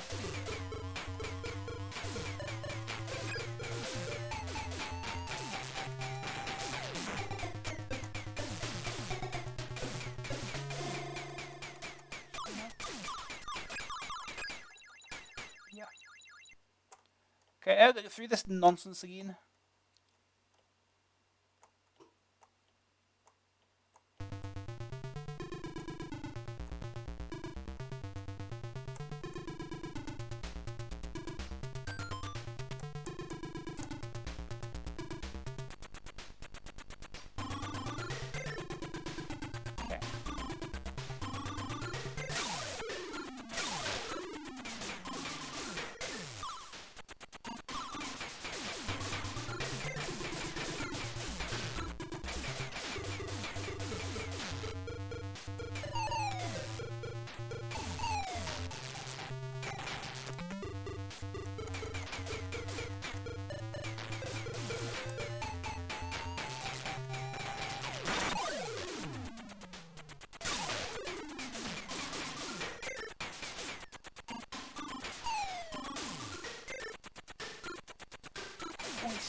that's right, the shield.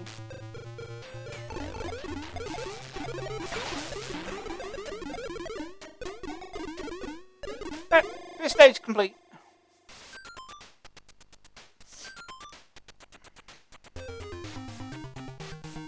That's not even English. The skills earn another craft and 21,500 bonus points.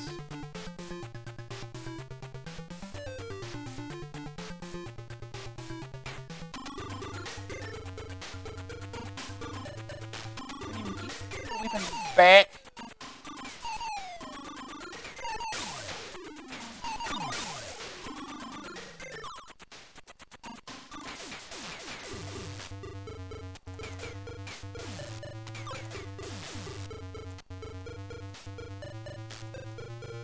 Oh! I'm back now.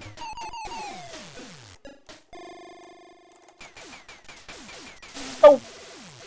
Really?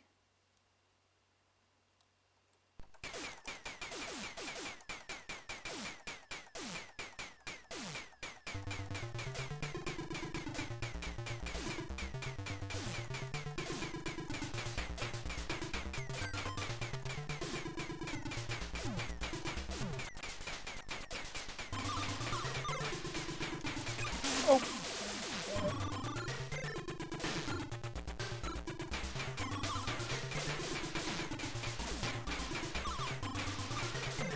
They keep coming. Ah!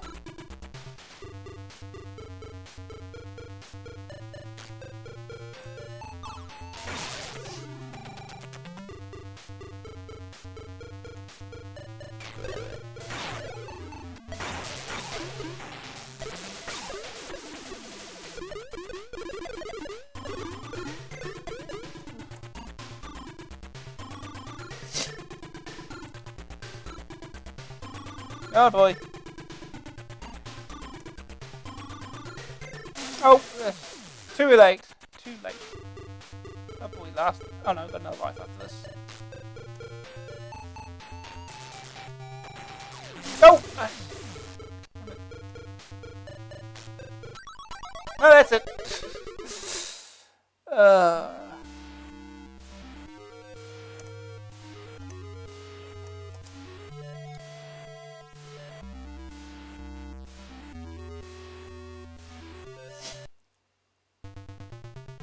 Yeah, it's Cybernoid. Next game.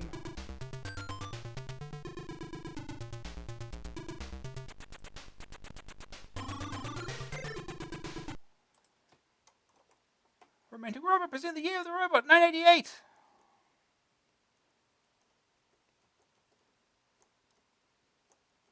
Alright, next game is Pirates by Microprose. 1995 disc 6128 only. Joystick or keys.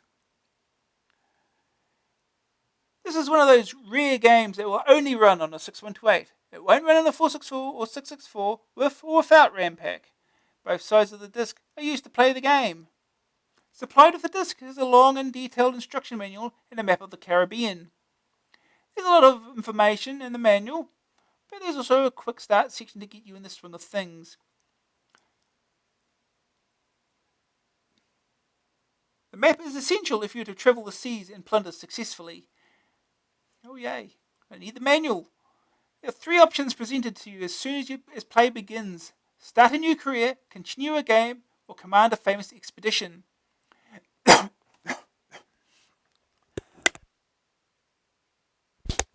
When you start a new career, you can choose your nationality and also which skill you want to be good at. The skills are fencing, navigation, gunnery, medicine, and wit and charm. The choice of skill can considerably alter how you do in the game. Your nationality can be any of the following: English, Dutch, French, and Spanish. You can also choose a particular historical period too. These range from the Silver Empire in the 1560s to the Pirates' Sunset in 1680. There are 4 difficulty levels that you play at: Apprentice, Journeyman, Adventurer, and Swashbuckler. They range from easy to very difficult. Once all the startup is over, play begins. properly, if you're becoming dissatisfied with work at a sugar plantation, you find a seaman and ask him to join a ship. After answering a question concerning the treasure's fleet or silver train, you get to duel with the captain for command. If you win the Battle of Swords, then you take over command. You begin play in port, where you can choose from a menu to visit the governor, a tavern, trade with a merchant, divide the plunder, check information, or leave town. A visit to the governor or tavern provides you with useful information. Extra crew can be hired in the tavern too. Trading with a merchant will get you some cargo just in case you want to do some legitimate trading, but it's much more fun to be a pirate and sell a merchant your stolen cargo. Dividing the plunder comes into play when you want to go into temporary or permanent retirement. When you're ready, set sail for the high seas and go and seek your fortune. Once at sea, you'll get messages from your lookout if he sees anything, and then have the option to approach it or ignore it. If you do get close enough to a ship, then you have a choice of sailing away, hailing for news, or closing for battle. If you hail for news, then you'll get information similar to that obtained from the tavern. This option is better with ships of your own nationality. You do want some safe harbours after all. Close for battle with the enemy and the screen switches to view the two ships. At first, you'll only be in cannon range. They can be used to soften up your enemy. When you think they're ready, then it's time to board the enemy vessel. The result of a battle is decided by a duel with the enemy captain. If you have more men, then you're more likely to win the fight than if you have less. A captured ship can be plundered and sunk, or you can keep it and sell it next time you reach port. Unfortunately, a damaged ship will slow you down. Ports can also be attacked, and they often have lots of plunder. However, they are heavily defended. You may get severe ship damage. Ports can be stormed, and the result is obtained in exactly the same way as a sea battle. All-out land battles can also be fought. If you lose a battle any time, then you'll be incarcerated for a few months. And then a release will be negotiated. Hitting one of the many reefs will result in you being stranded on an island for a similar length of time. Play can continue for as long as you want, or until you become too old and sick to live the life of a pirate. The graphics are chunky, but colourful. Some of the pictures of people are quite pretty. The sound effects are nothing special, but tunes do crop up at times, and they are generally good. Although this is not the greatest game in the world, it's fun to play. There are plenty of options to choose, and it will take a long time before you progress through the ranks. Unfortunately, the price is going to put many people off. Before you go out and spend £20 on this one, have a look at it. First day target score, capture an enemy port. Second opinion. There's a nice atmosphere about the game, from the superb packaging through the excellent pictures to the gameplay itself. It's not what you would call instantly addictive, but it's the sort of game that you'll sit down with, read the booklet, start playing, get gradually more involved, and before you know it, you've spent half the night playing it. Eventually you'll tire of the life of the ocean wave, but there's enough variety of tasks and challenges that it won't be for a long while. Shame about the price, but it just means you probably ought to try before you buy, just to make sure it's your kind of game. Green screen view. Everything is just as easy to see in green. The verdict. Graphics 72%. Lots of pictures. Sailing graphics are chunky. Sonics 57%. Atmospheric tunes play occasionally. Poor sound effects. Graph factor 78%. Very well packaged with a map and detailed instruction book. Piracy on the high seas is challenging and fun. I bet it is. Staying power 86%. A wide variety of options to keep you busy. Progressing through the ranks is a long-term objective. A rating 76%. Excellent swashbuckling stuff, but expensive. Okay.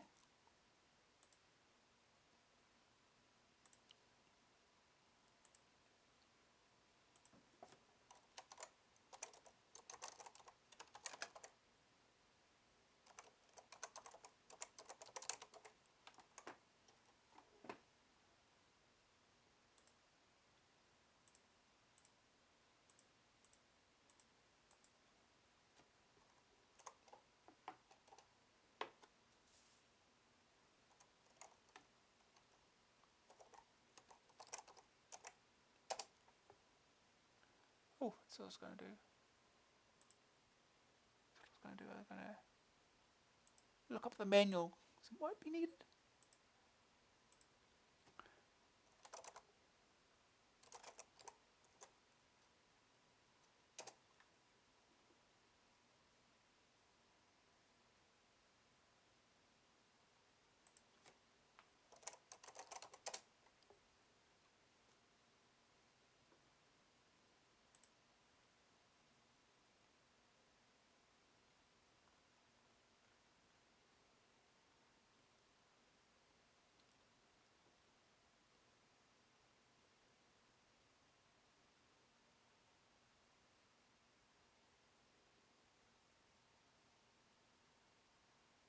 Instructions and map.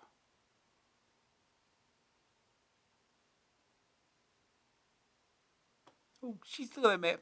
It's a map of the Caribbean, alright.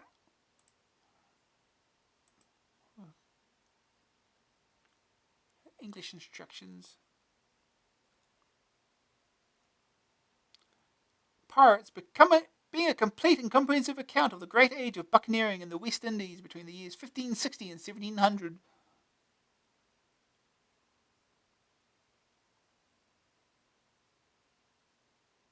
Famous expeditions.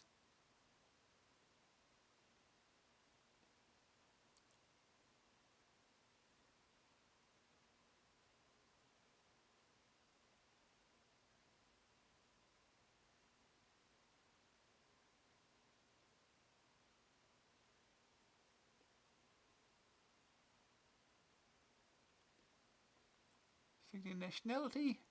A new player should select English buccaneer. Specific rules available vary from period to period. No Dutch rule is available in 1560.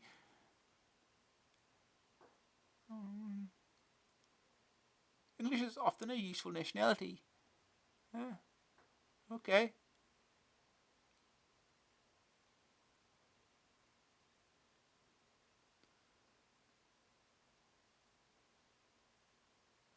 Historical footnote. Okay, these will be used for your copy protection. Fencing and sword play. Basics of control.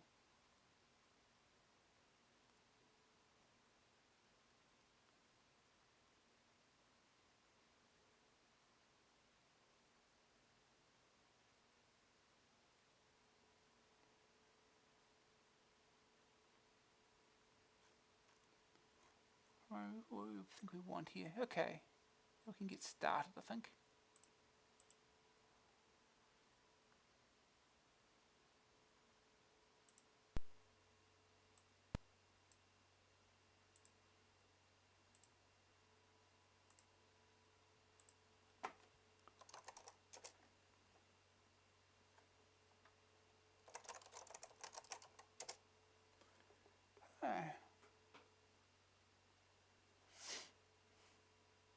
Micropose software, Nazion, Pirates, Design, Sid Meier, Amstrad Vision, Stefan Walker, Quality Control, Al Rero, Scenario Design, Arnold Hendrick, Artwork, Murray Taylor, Sound, Ken Lagasse, Case, I don't know. They all signed it.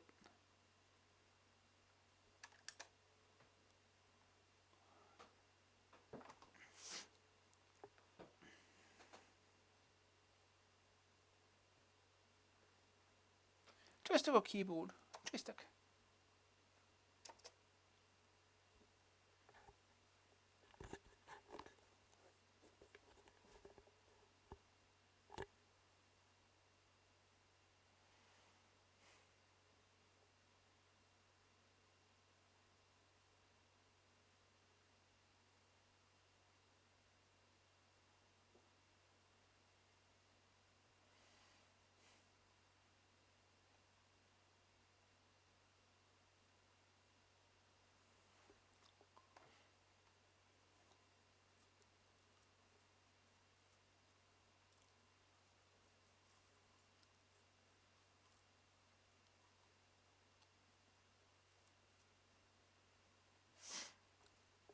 Pirates, copyright 1987. Micropose software. Design and concept, Sid Meier, art, Murray Taylor, documentation, scenario design, Arnold Hendrick, Amstrad version, Stefan Walker, version 32.01. Welcome to Pirates! Return with us to the golden age of buccaneers on the Spanish Main. You should start a new career, continue a sailed game, command a famous expedition, or start a new career. No thanks. Just do what the instruction manual told us to do. No thanks.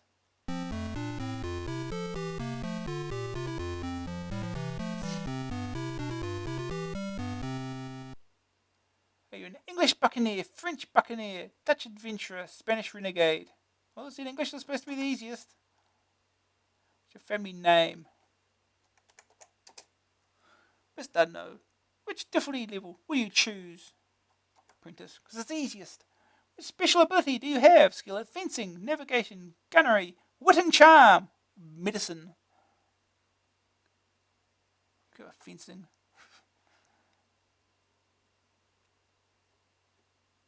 Young and poor, you seek your fortune in the new world. To purchase passage, you indenture yourself, binding you to work on a sugar plantation for 5 years as payment. But on the plantation, your debts only grow. Oh, you picture all of that. You decide to escape this life of debt slavery. You ask some local seamen about joining the Brethren of the Coast. Aye, mate, they reply. But do you know when the silver train arrives at Rio de Janeiro in 1660? Yes, it'll be in the manual. Oops.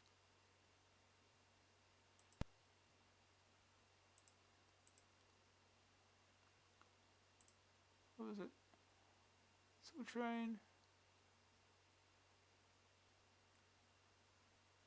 Rio de Janeiro. Oh! Damn it. Closed it. Opened it again.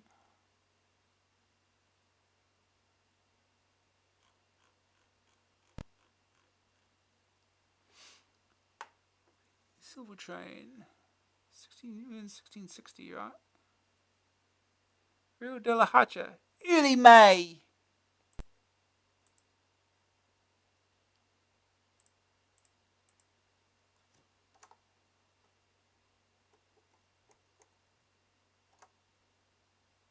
Early in the month, yeah. The seamen are really buccaneers. In need of knowledge, they invite you to join their party. But the voyage is unprofitable. The men decide new leadership is required. They nominate you to duel the captain for command of the ship. Oh boy, here we go. It's time to get wrecked.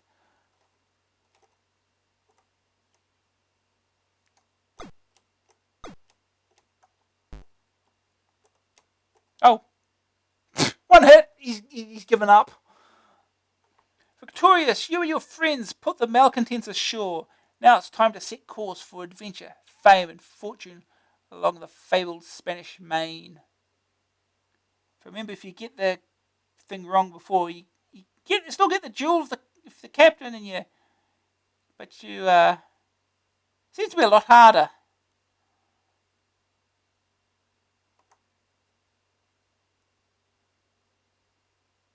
So game disc side 2, then press the trigger. The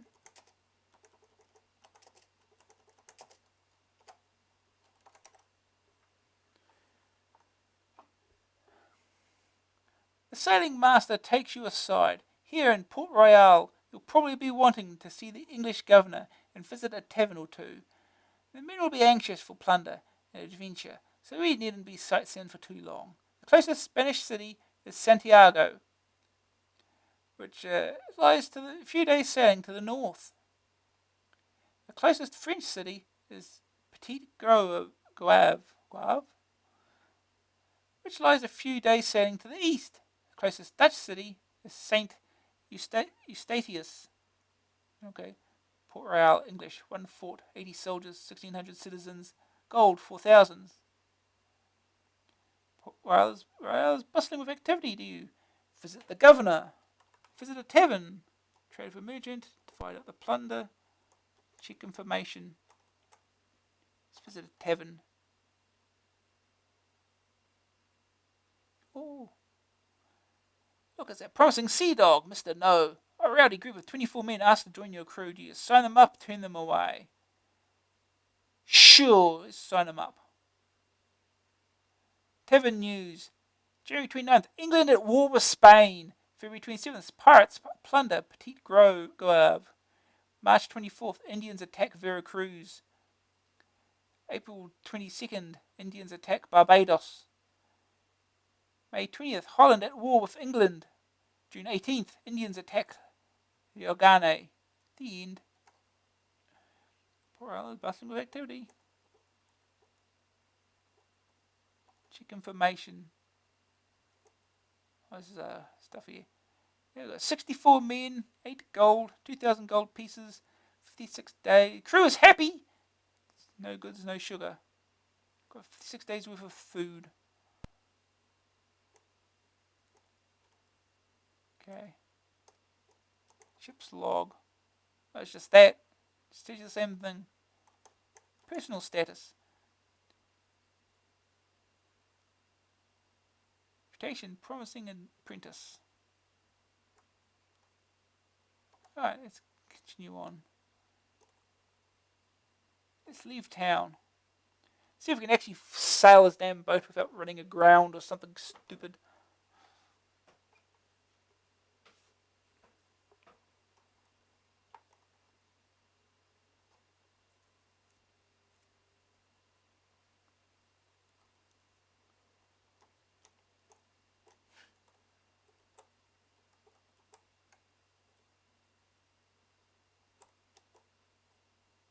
Sail ho!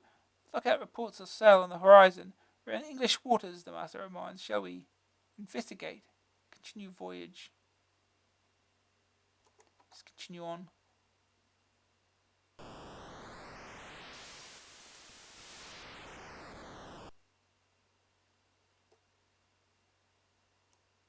Okay, it was north, wasn't it?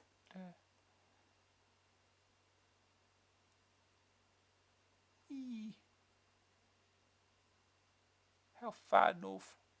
July 1660. Sail ho!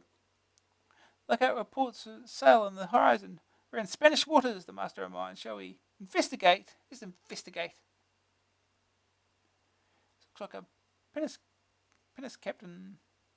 Shall we investigate? Investigate. She's flying Spanish colours, Captain. Shall we close battle? Hail for news. Sail away. Shall we beat them up? Is this going to work? And their asses kicked.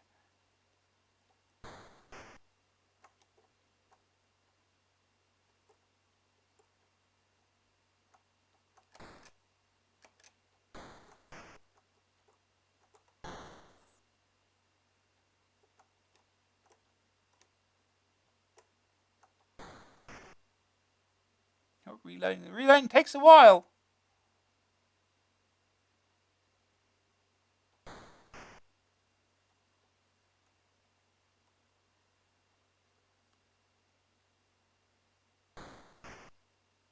I'm even catching up.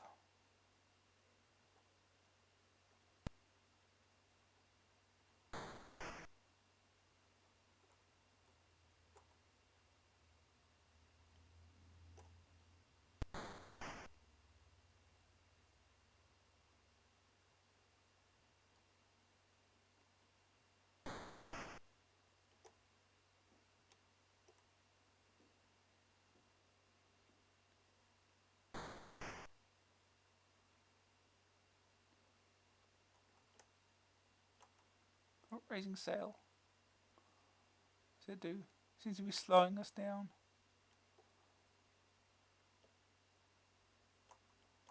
Battle sails.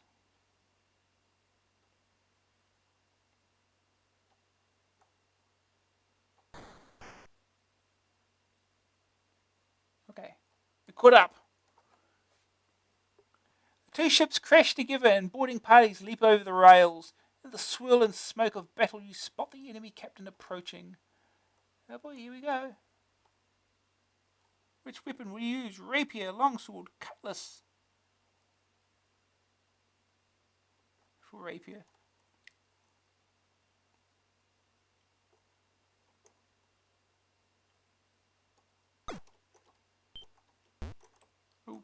You got me.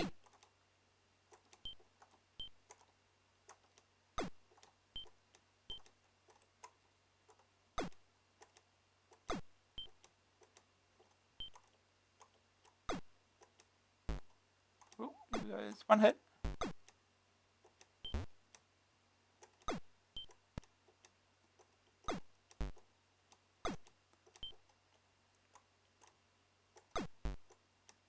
Got him. Oh, we can keep going when he's given up. Can we just kill him? Oh, the men have gone. Oh, that was a success somehow. Captain, captured a 4-gun finish. 20 tons.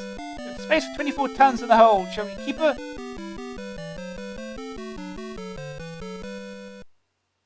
Shall we keep her?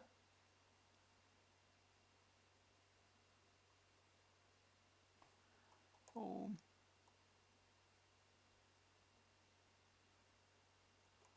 Plunder and sinker. Ooh, give all stuff.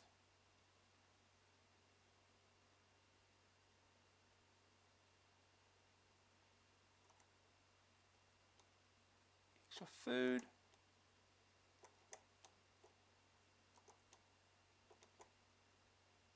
Go.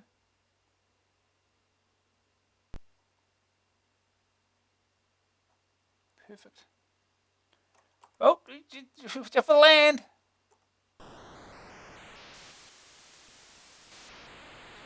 Head back. Now he's got to land at a port without crashing or something.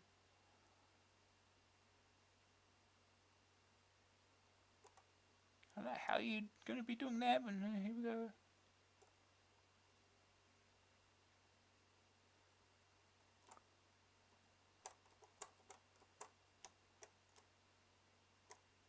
Arrived at the lovely seaside town of Port Royal. Fort guards the harbour entrance. The English flag flies over the town. Sail into harbour.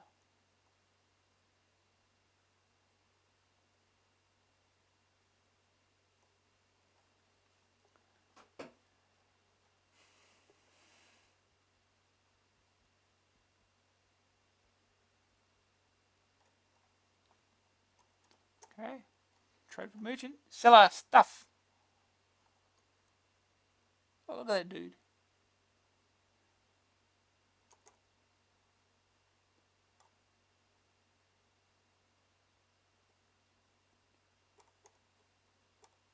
Okay, we made some money.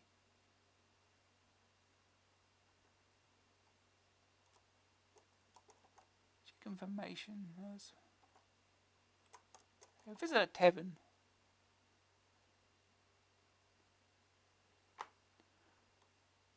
Oh. Well, 24 men, huh? Sign them up.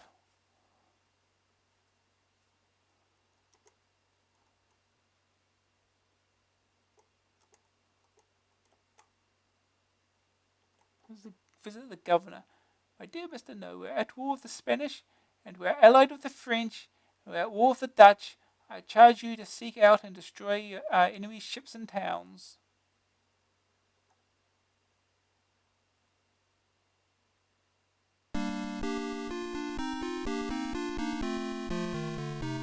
The governor presents you with an elaborately written royal proclamation in recognition of your brave and loyal service to the English crown. I do gladly confer upon you the title of Ensign No.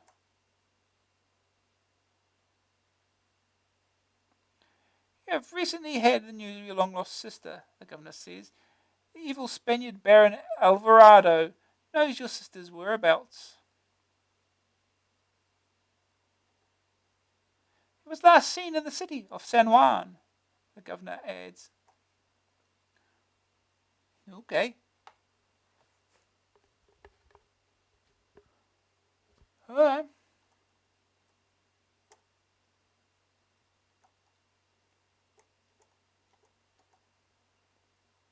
Don't have maps. Cities.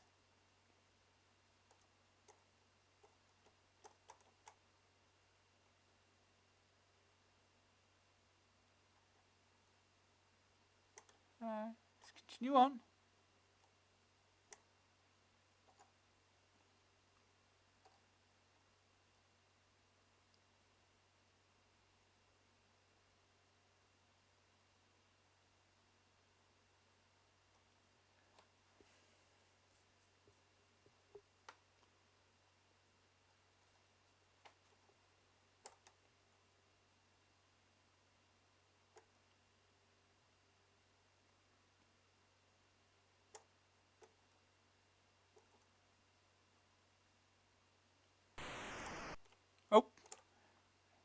I just want to turn around. That's all I want to do.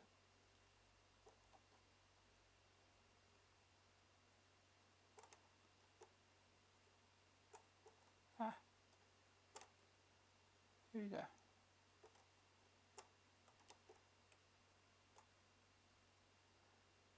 August 1660. Sail ho! A lookout reports the sail on the horizon. We're in English waters. Continue on.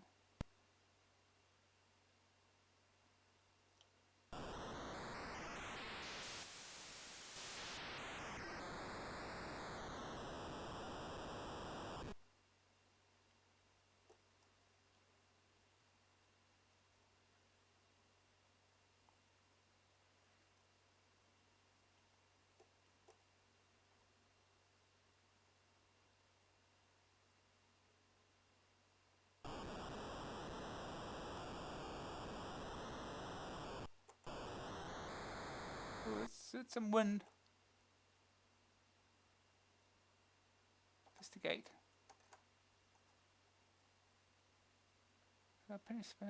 Investigate. Flying Spanish colors, Captain. Let's take him on.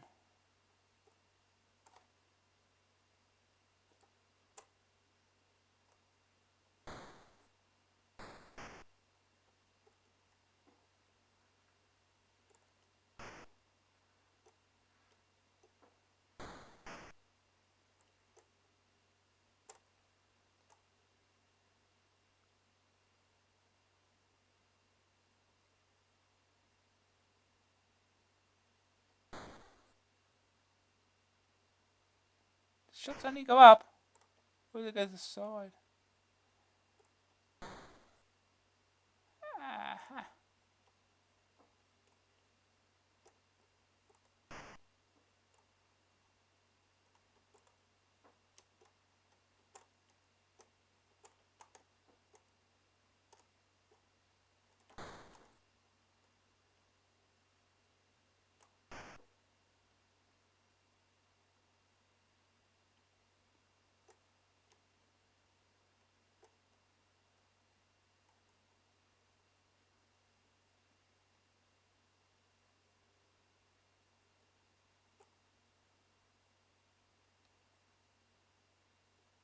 Come on.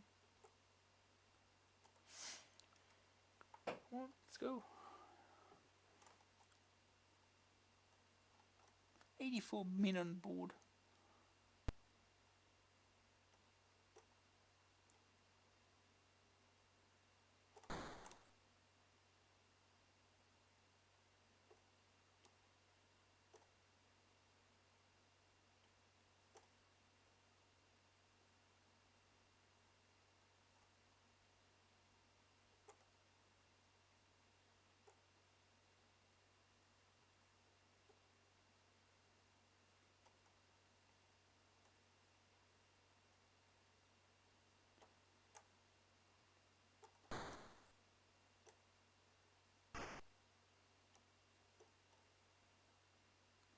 After a long chase, the sun sets, ending the battle.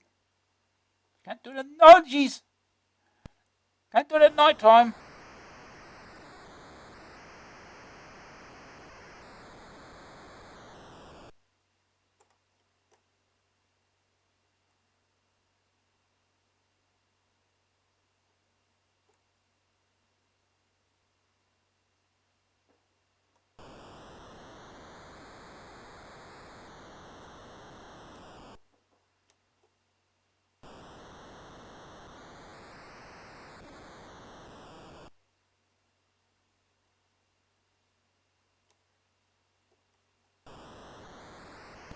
Already lost. And for some other port to land on. Do something.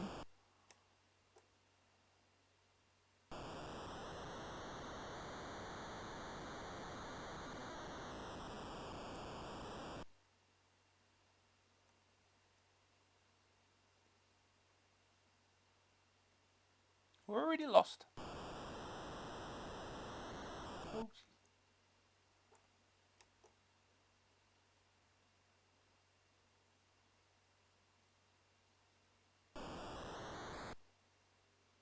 no. It just continues. Okay.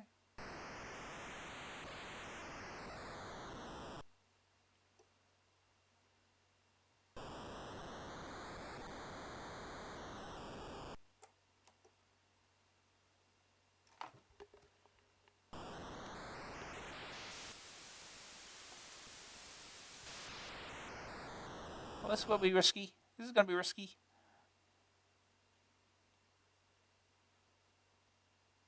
See a port in here? There better be. No.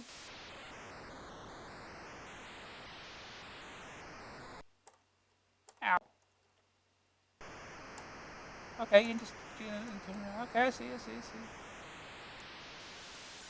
Okay. Let's find another port. Where we can go?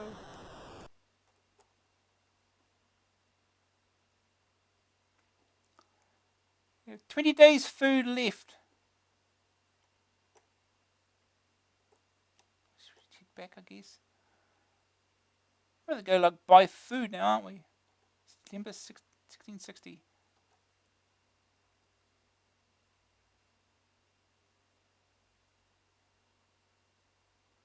Are we completely lost now? Completely, utterly lost.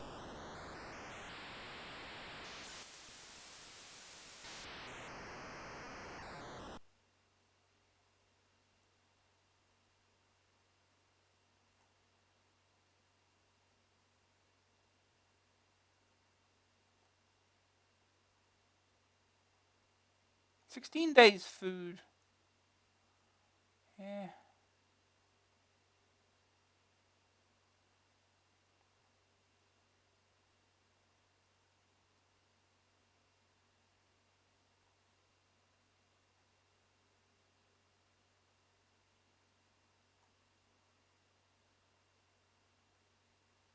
Yeah, I think I'm lost.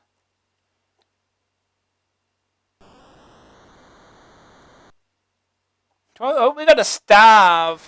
We gotta starve because we can't find our way back. Shouldn't have ventured so far away, should I?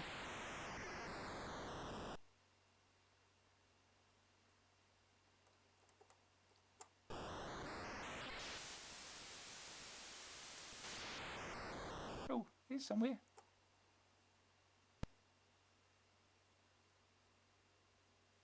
What have we got?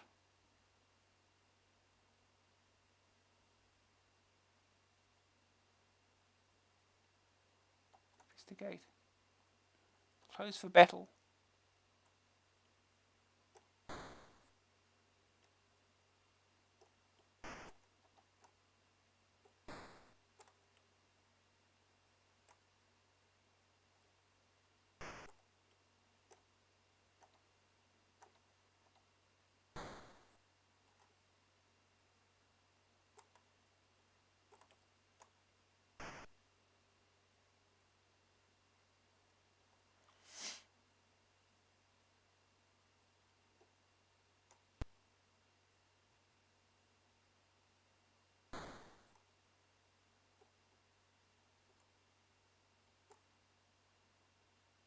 Got him! Yeah. Cell damage.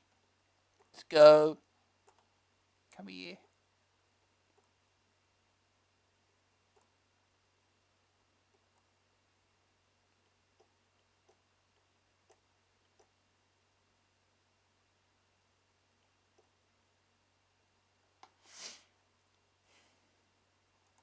So as you approach the enemy ship, a white banner shoots at the top of the mast. They've struck their colours, Captain. The crew cheers.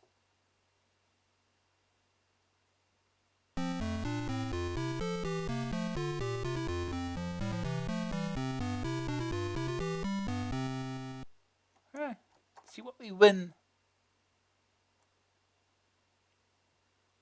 Some more food, good. We needed it. And sugar. And cannon. Oh.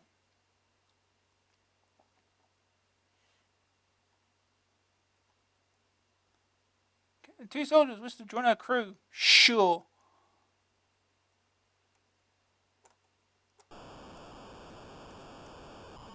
Okay, stand here.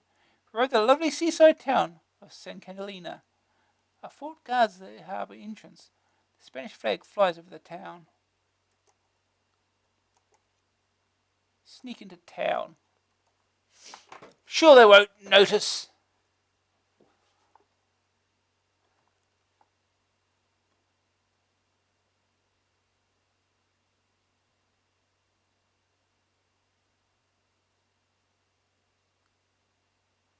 Soldiers, 700 citizens struggling.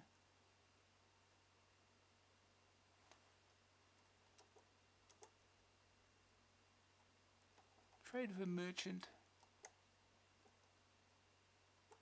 Sell us stuff here.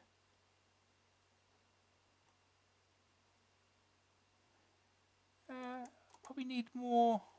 Let's buy some more.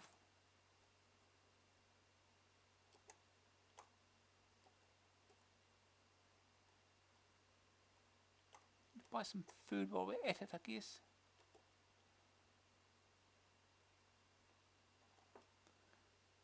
Okay. Check information. I have no map. Personal status. Promising apprentice.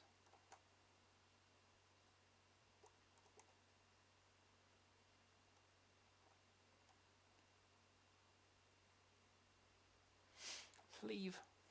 Shall we attack the town just for fun? This is Spanish, so why not? See what happens. It may not go well.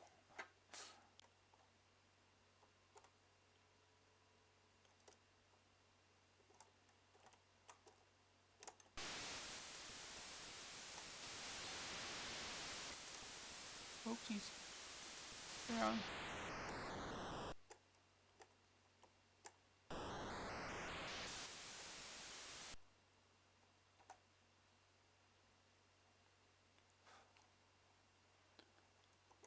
Let's attack the town.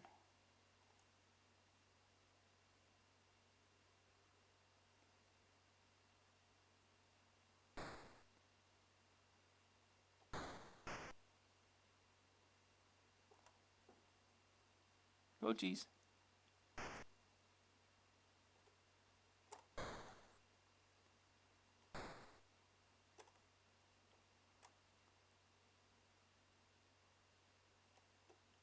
Oh. Ow.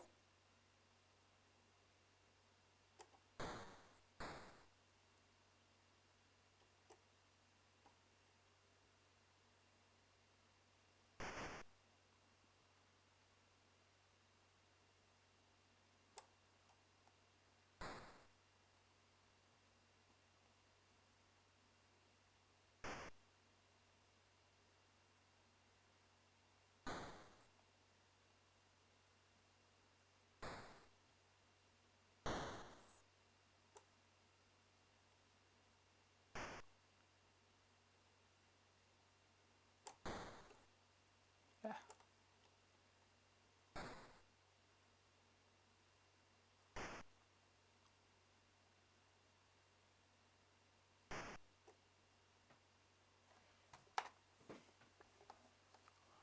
Strong winds from the south-southwest. Oh no. Oh no. Oh.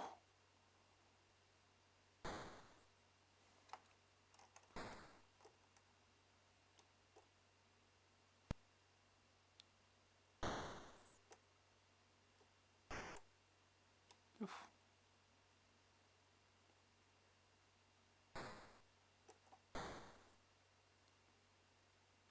No damage.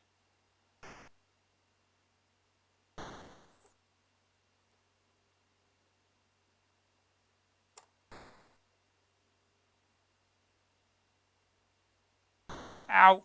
Cell damage.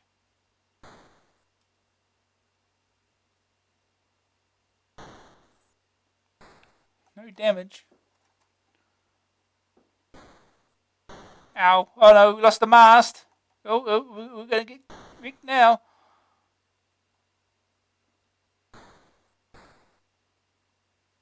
Cannon's not doing any damage to it, huh?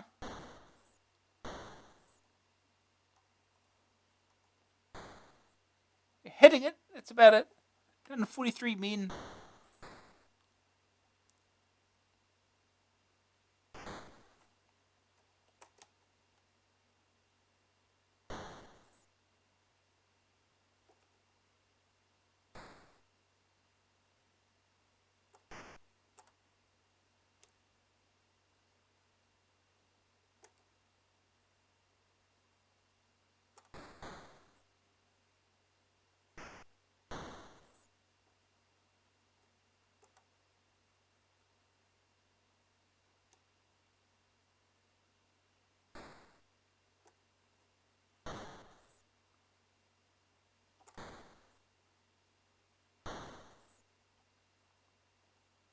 Hull leaking. Oh, that's not good.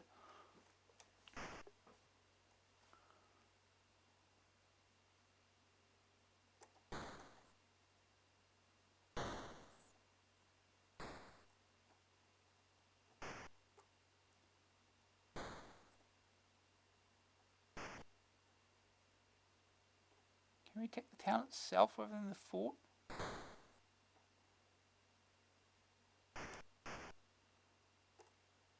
Accurate salvo of cannon fire from the fort drives you back to the open sea.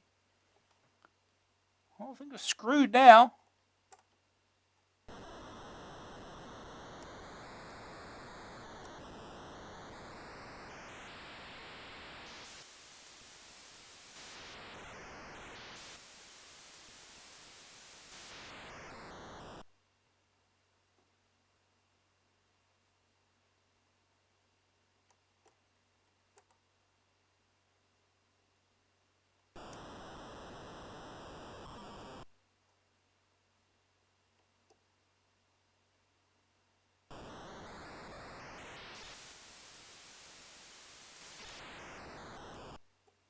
Another place here.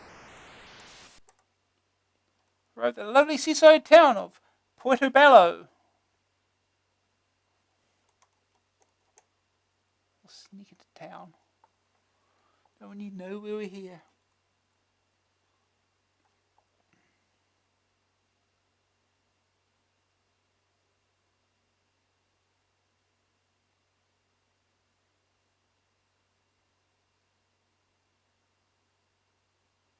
Two forts, 240 soldiers. Oh god. Visit a tavern. From Guadalupe offers to sell you information for 60 gold pieces. Sure!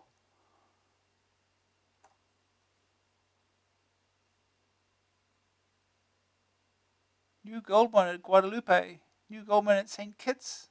New governor in Antigua. The end. So what was the information that I got from the guy at the tavern? Oh, is this it? Trade with a moon. We do not trade with pirates. Boo. Oh, then they'll leave.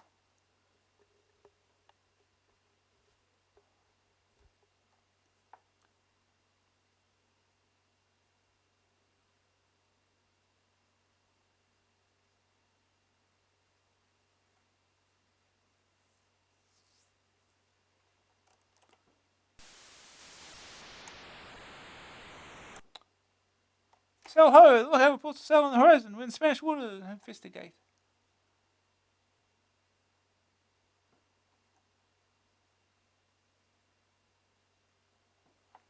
We should probably sail away because we're probably not in any shape to take anything on.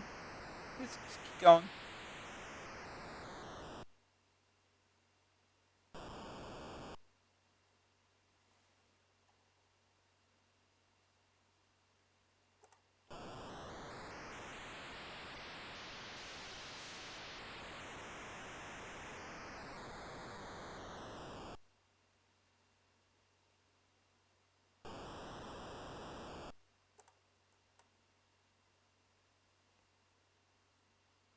Yeah. I think we're back where we started. Let's keep going. Who are we? I have no idea.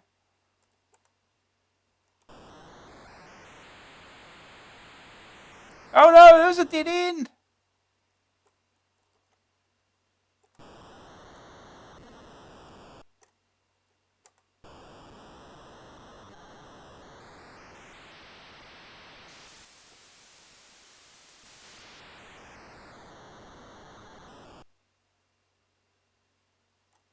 November 1660.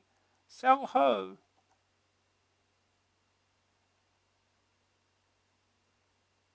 So a galleon. We'll get away out of there. Let's go.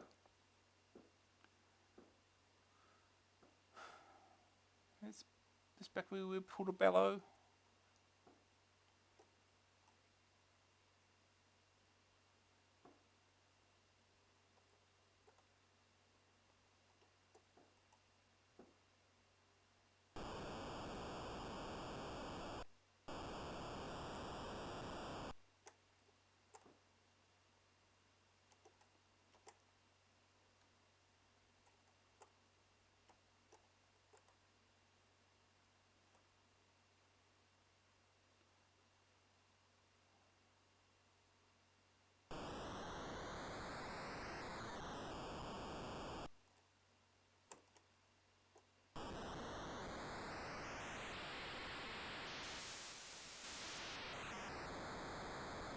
Oh no.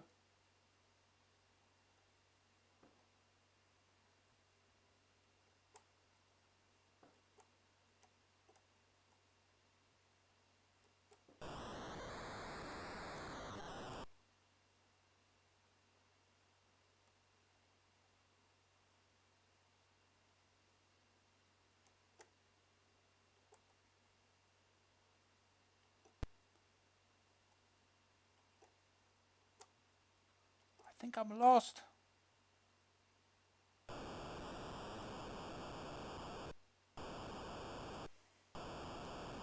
I think what I'll do, I think I'll end that there. Otherwise, this will just take ages. So we can get one more game in at least. So, this is a game that you play for ages. We'll move on.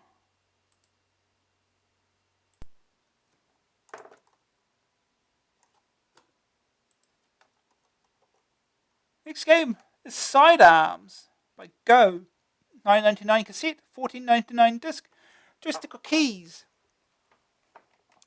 The Earth and its population is yet again in danger of extermination. You must save the planet from destruction at the hands of the tyrannical Boson by fighting your way into the heart of his empire and defeating him. It sounds easy. At the bottom of the screen is a panel that shows your speed and the 5 different types of weapon that you can use. There's a lives and score indicator at the top.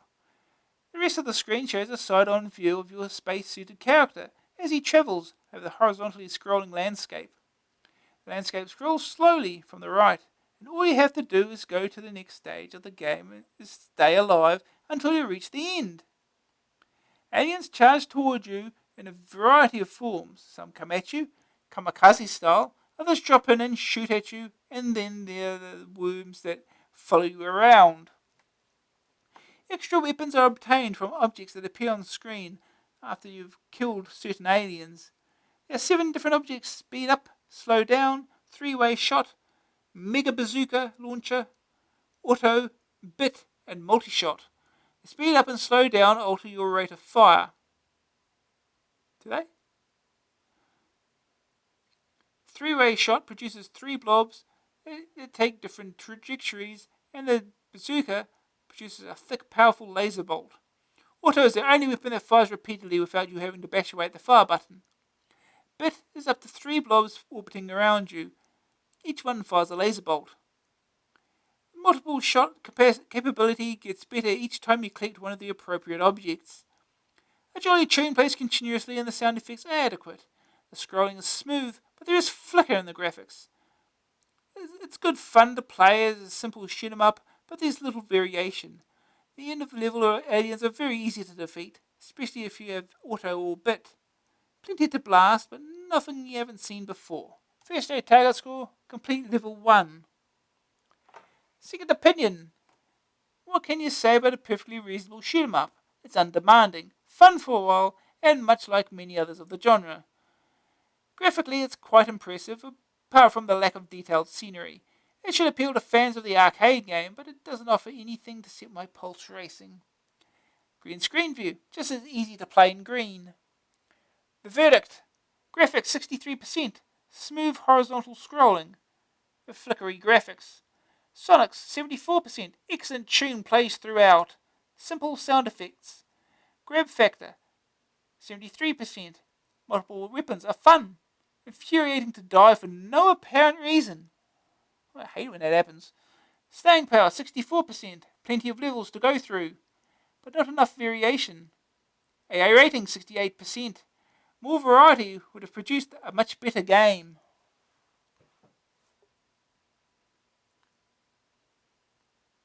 Okay.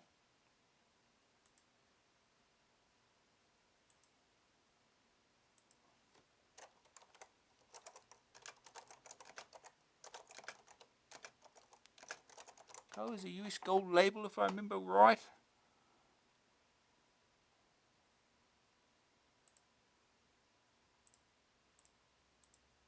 Okay.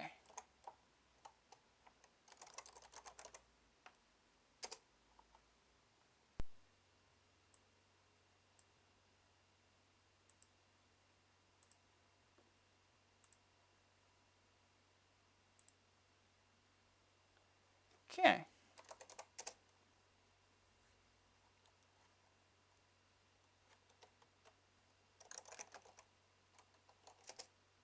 Here's the Alcatraz protection system.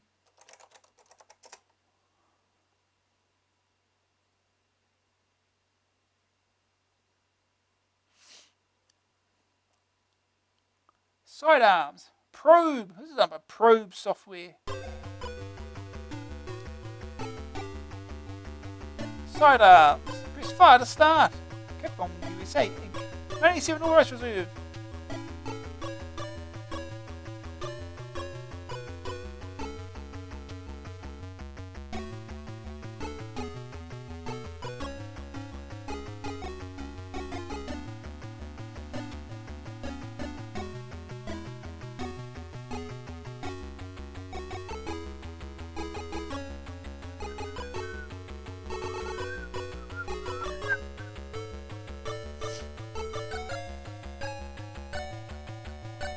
Alright, let's go.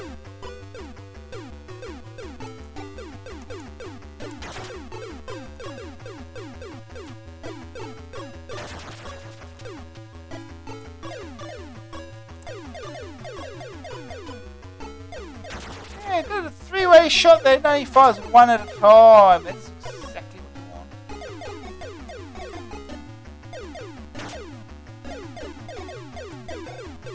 Oh, you might have lost it.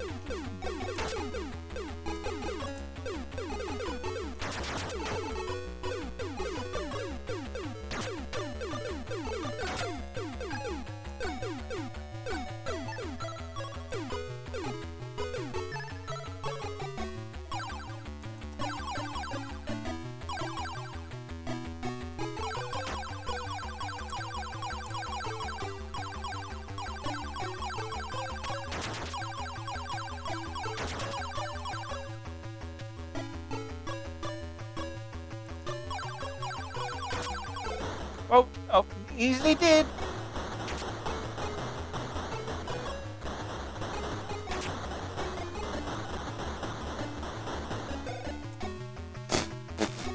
I think the collision detection needs work. Oh. Try again.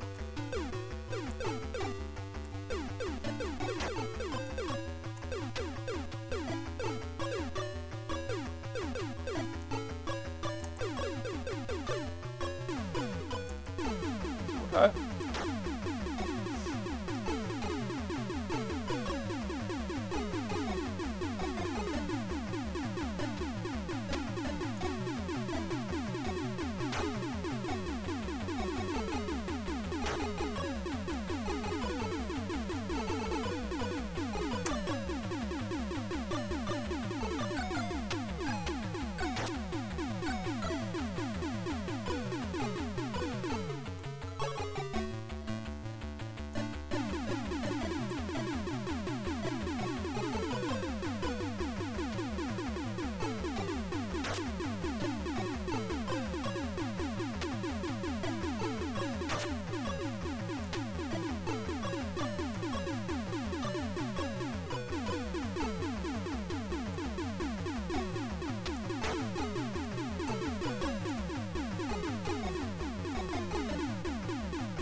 change weapons. Is that a thing? Oh, jeez. That was not supposed to happen. No, change.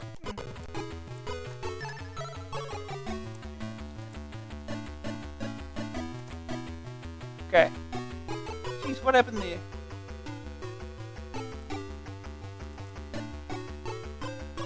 That was not a key combination I was supposed to be using.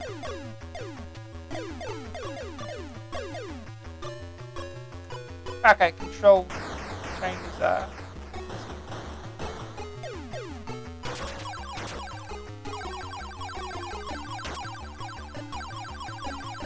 We've got bullets to contend with now.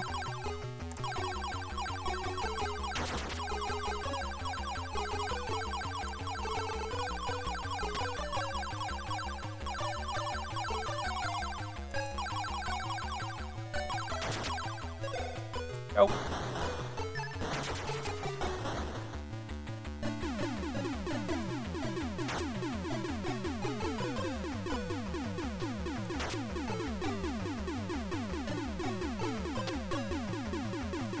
Let's pause here for a bit.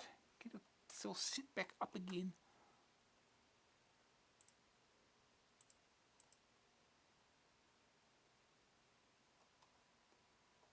Okay.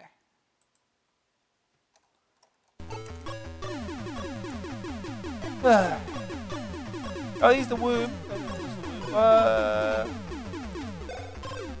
Okay, that was that. Just die. Restart again. Oh, we'll go.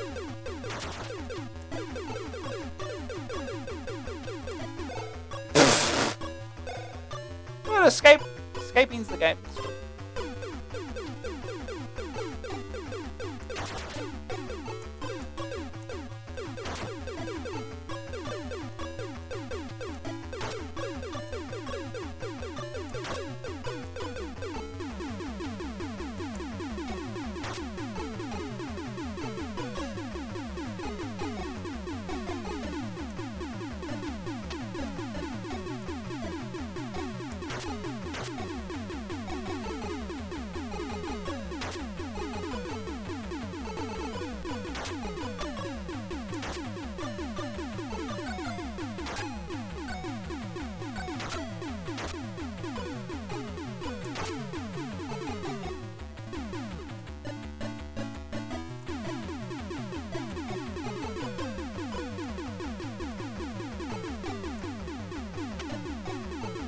Speed up some.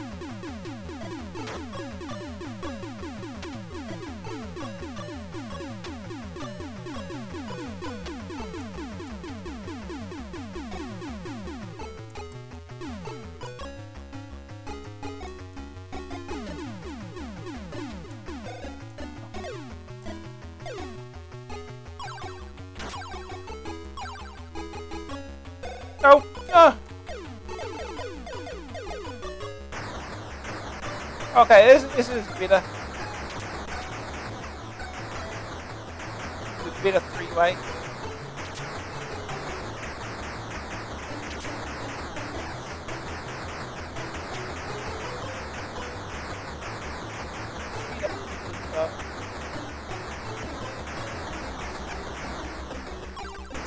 Oh. Okay.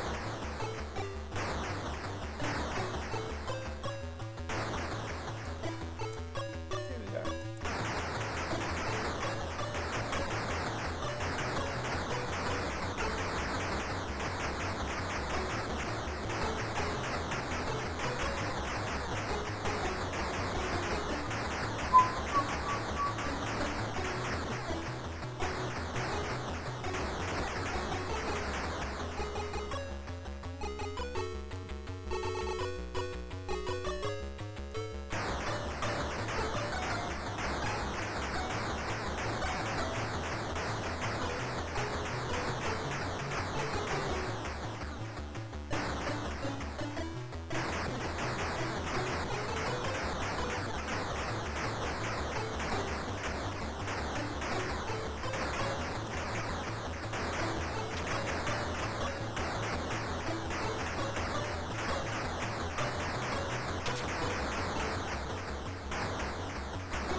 Freeway seems good.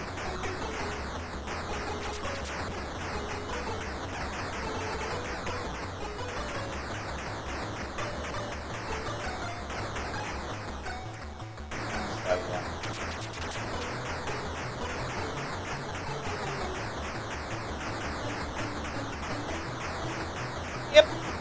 Big ass spray's a big old target.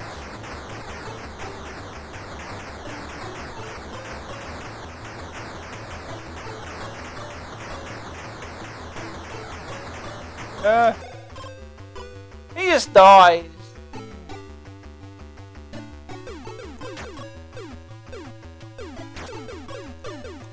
One more try. Freeway seems to be the good weapon.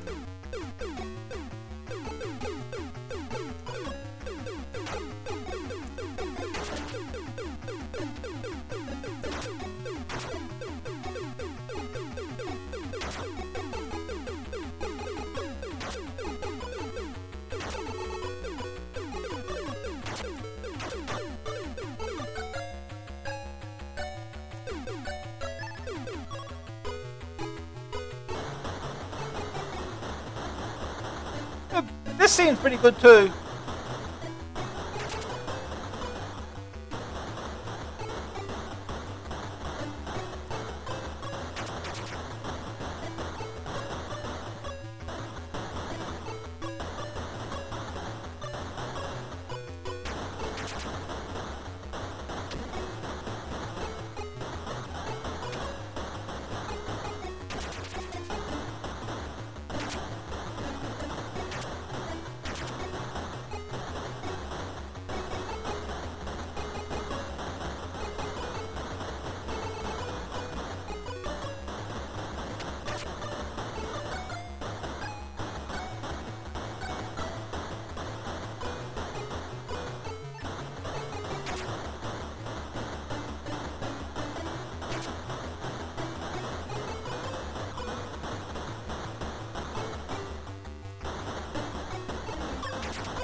Cheer! It hit me!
Why is it not killing me?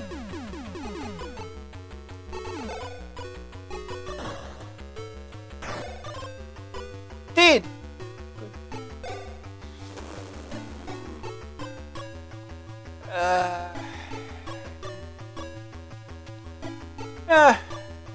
Now, since I started a bit late. We'll do one more game, I guess. This is just 11. We'll do one more game.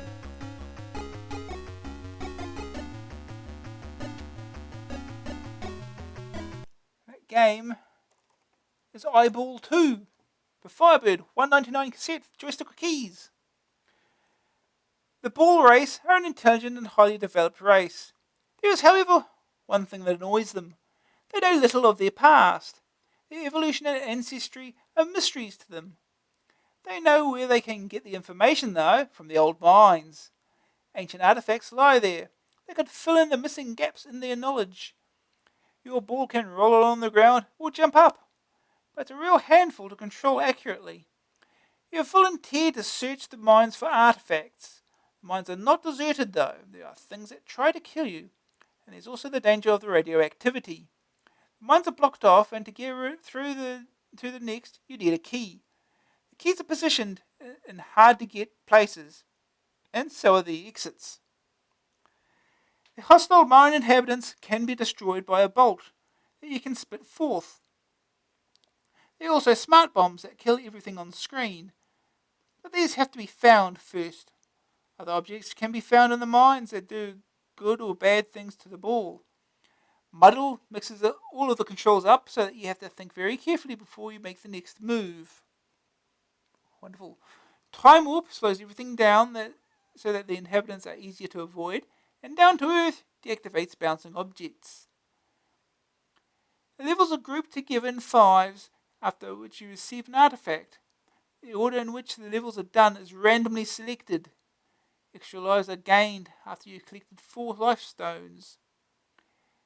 The sprites are all single-coloured, but they're well animated. There's also some digitized speech. It's just about understandable. Sound effects are poor.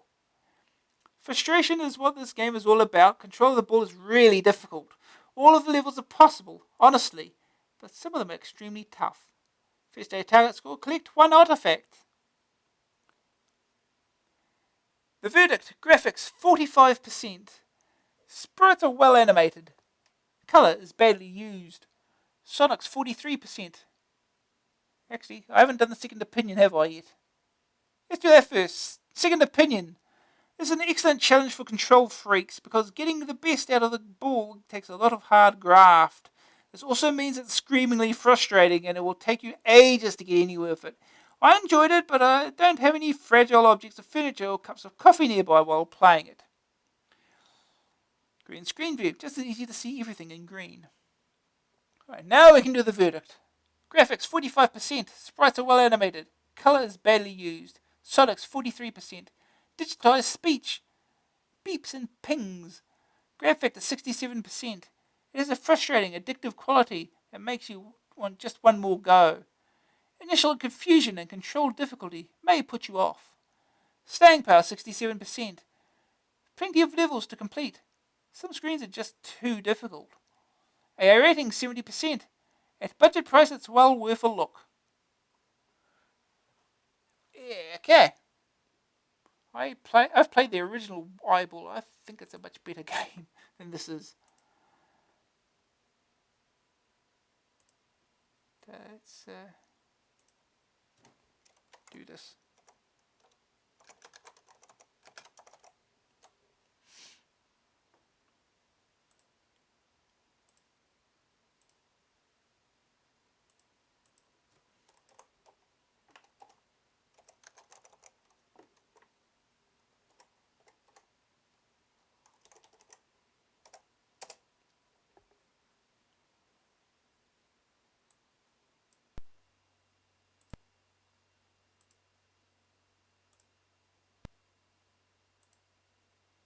Okay.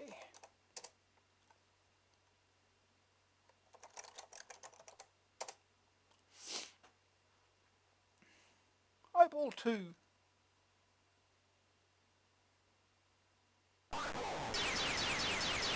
Eyeball. Quest for the Past. By Timothy Kloss. Abstract conversion by Andrew Rogers.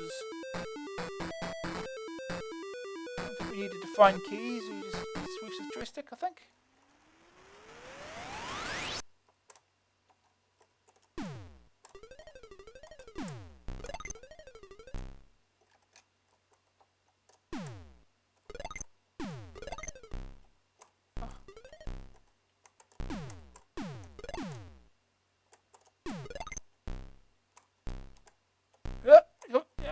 there. Jump up. Oh, come on.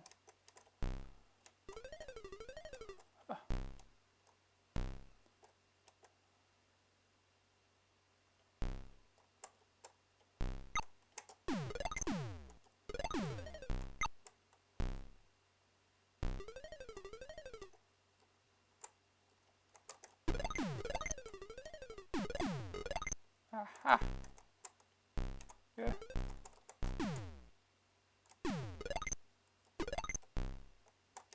Oh, come on. Oh, get up. Yep.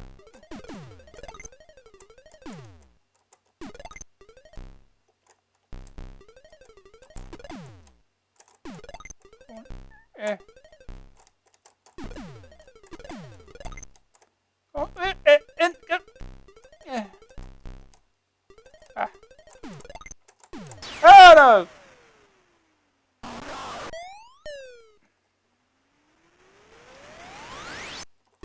Do it all again, idiot. Yeah.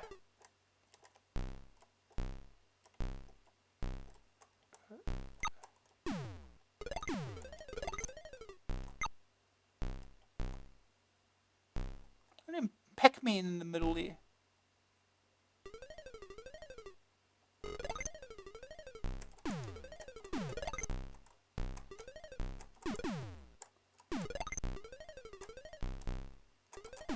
No! It's only the first damn level. Come on.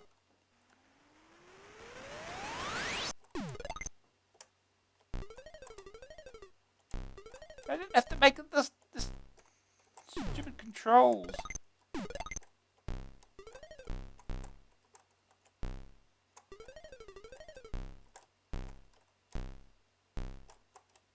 Oh.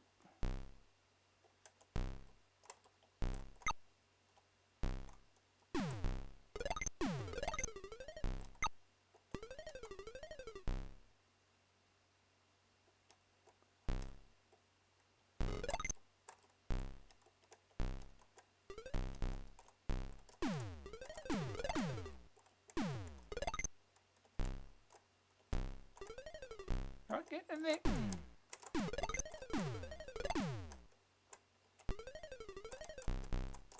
Oh, come on.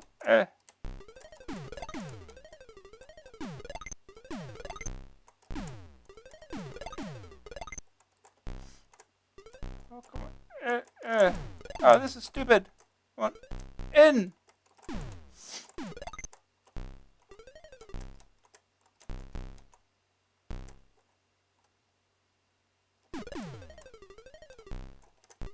Come on, I've got time limit, you know. Come on. In. No.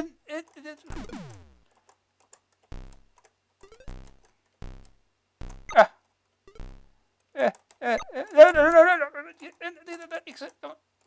In here we go. 4 seconds to go. That's one stage.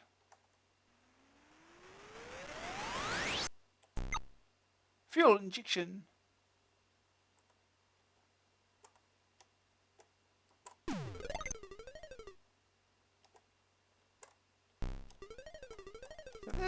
We got moving targets. You gotta get in between.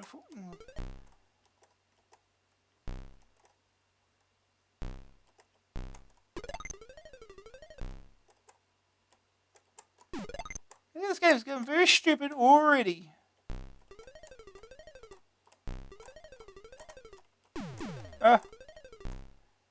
And yeah.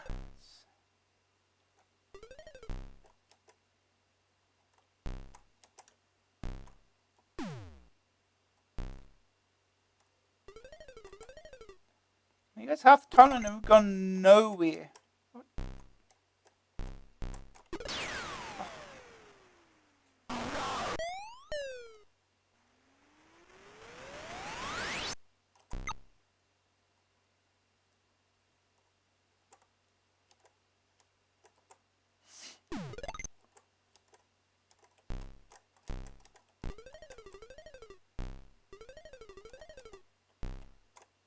Oh, god damn it.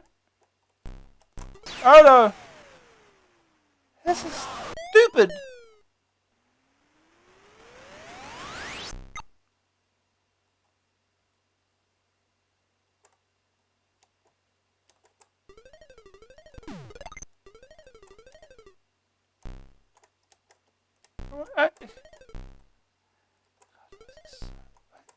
Why did they make it like this?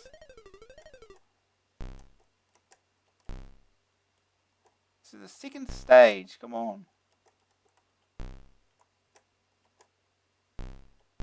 Oh. I expected to get destroyed by the thing. No, can't do that.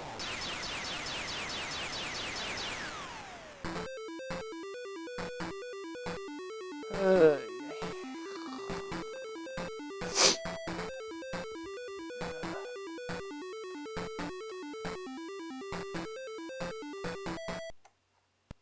Fireball 2. Firebird Software 1987. All program design and graphics by Timothy Gloss. Amstrad convention by Andrew Rogers. Nothing, it didn't always say on the title screen. It didn't need to do that. Oh! Stages are random apparently, so...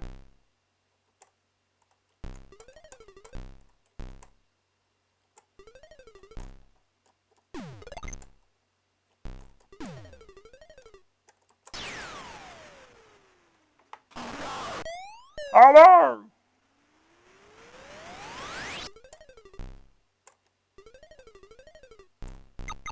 Oh, these are things?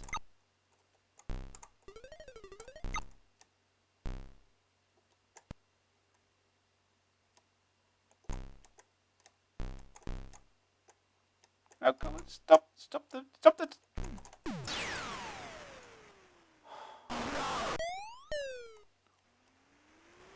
Oh.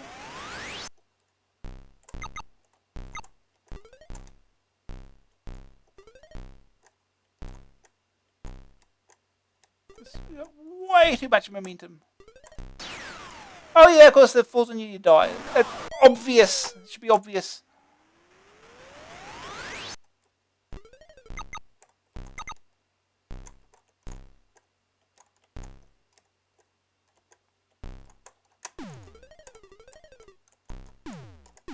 No, I missed.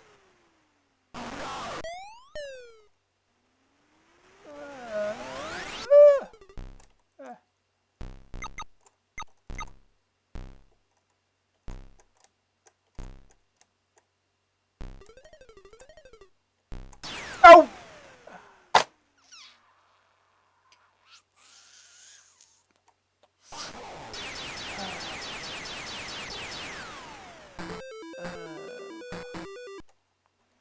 Oh, we get this back again.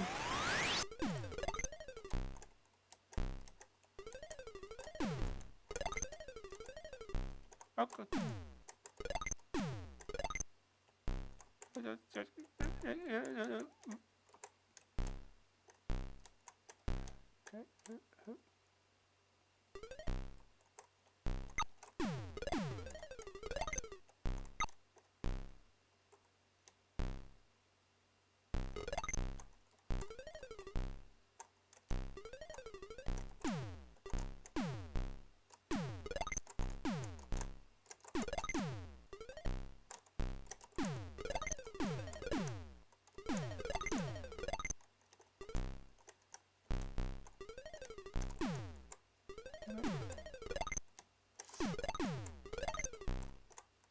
Oh.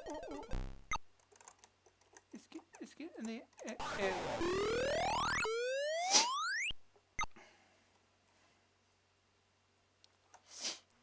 Now we get into this stupid stage again. This stage is stupid.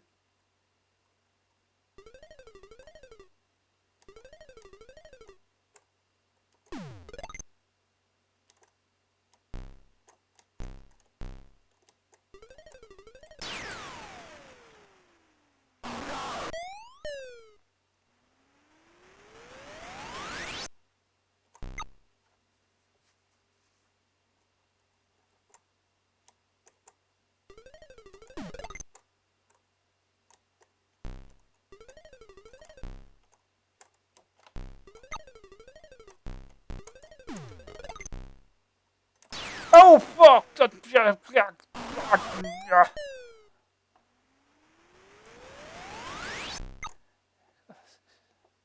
Yeah, stupidest controls ever.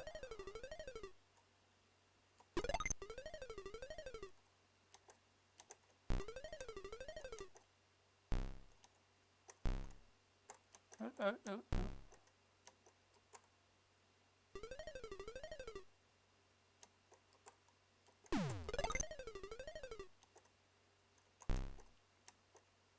Oh, got there too early.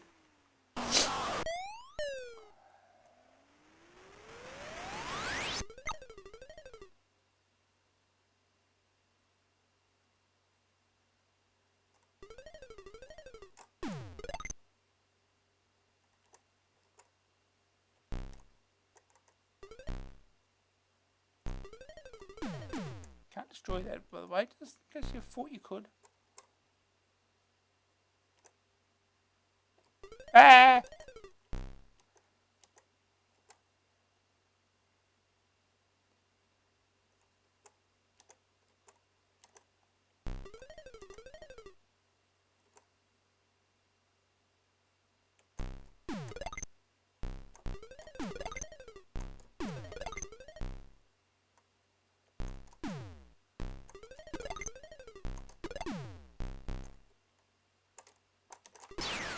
Oh, shot right through it. Sure.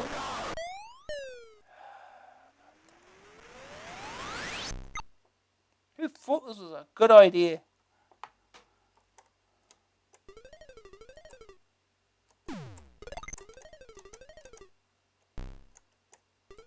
Ah. Oh.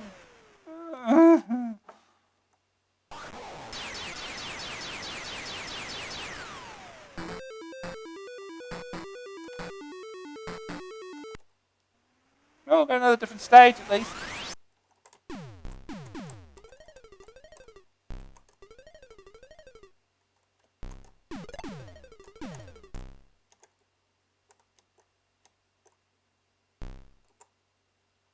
Well, this is just a little unfair.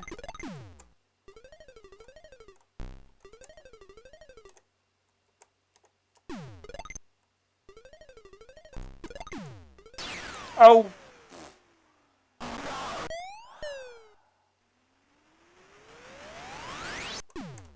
Oh. Sure.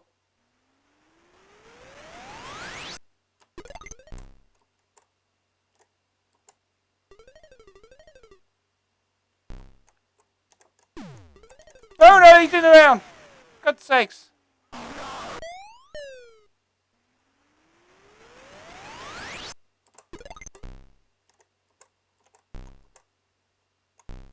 No, that was stupid. Oh.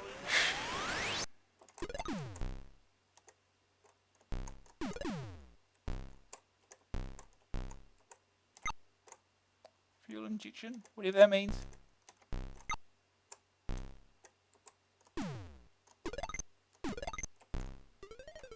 Yeah, I've seen that it happen. Getting impatient now.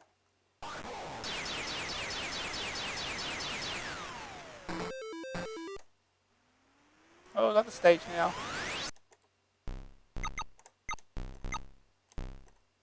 Why they're not spawning anymore? Or slow to spawn this time.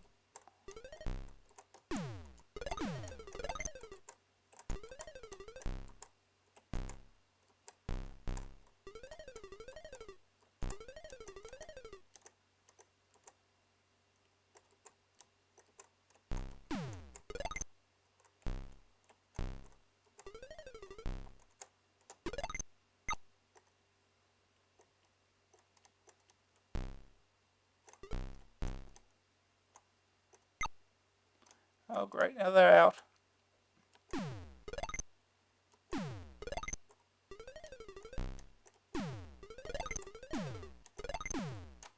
Cute. Stand on the exit. Okay. Oh yeah, we just get the stage now.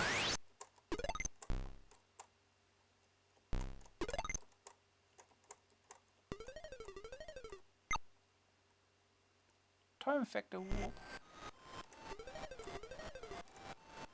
I'm not sure I want this.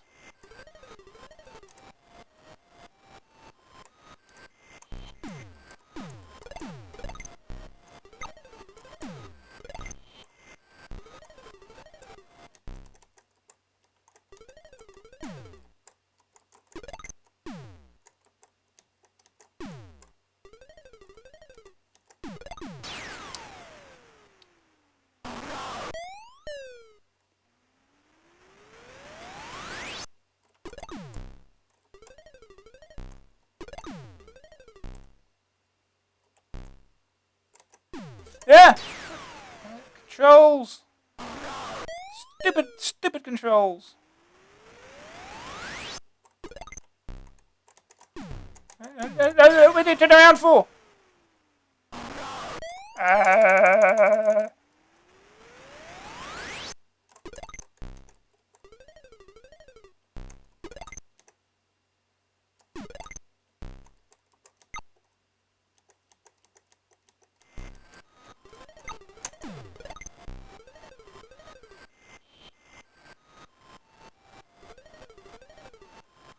Really not what you want.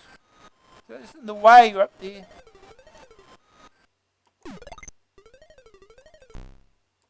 Yeah.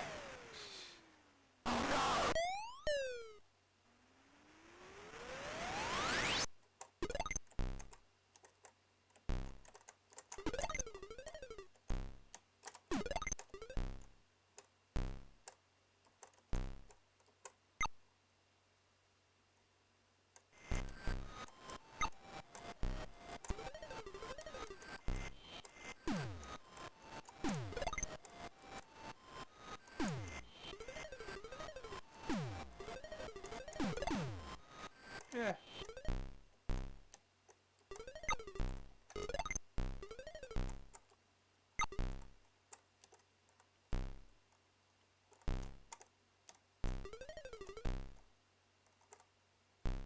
How do I get up here?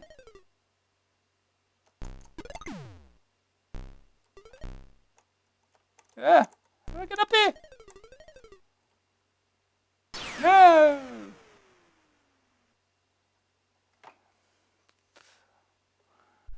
Oh, this game's stupid.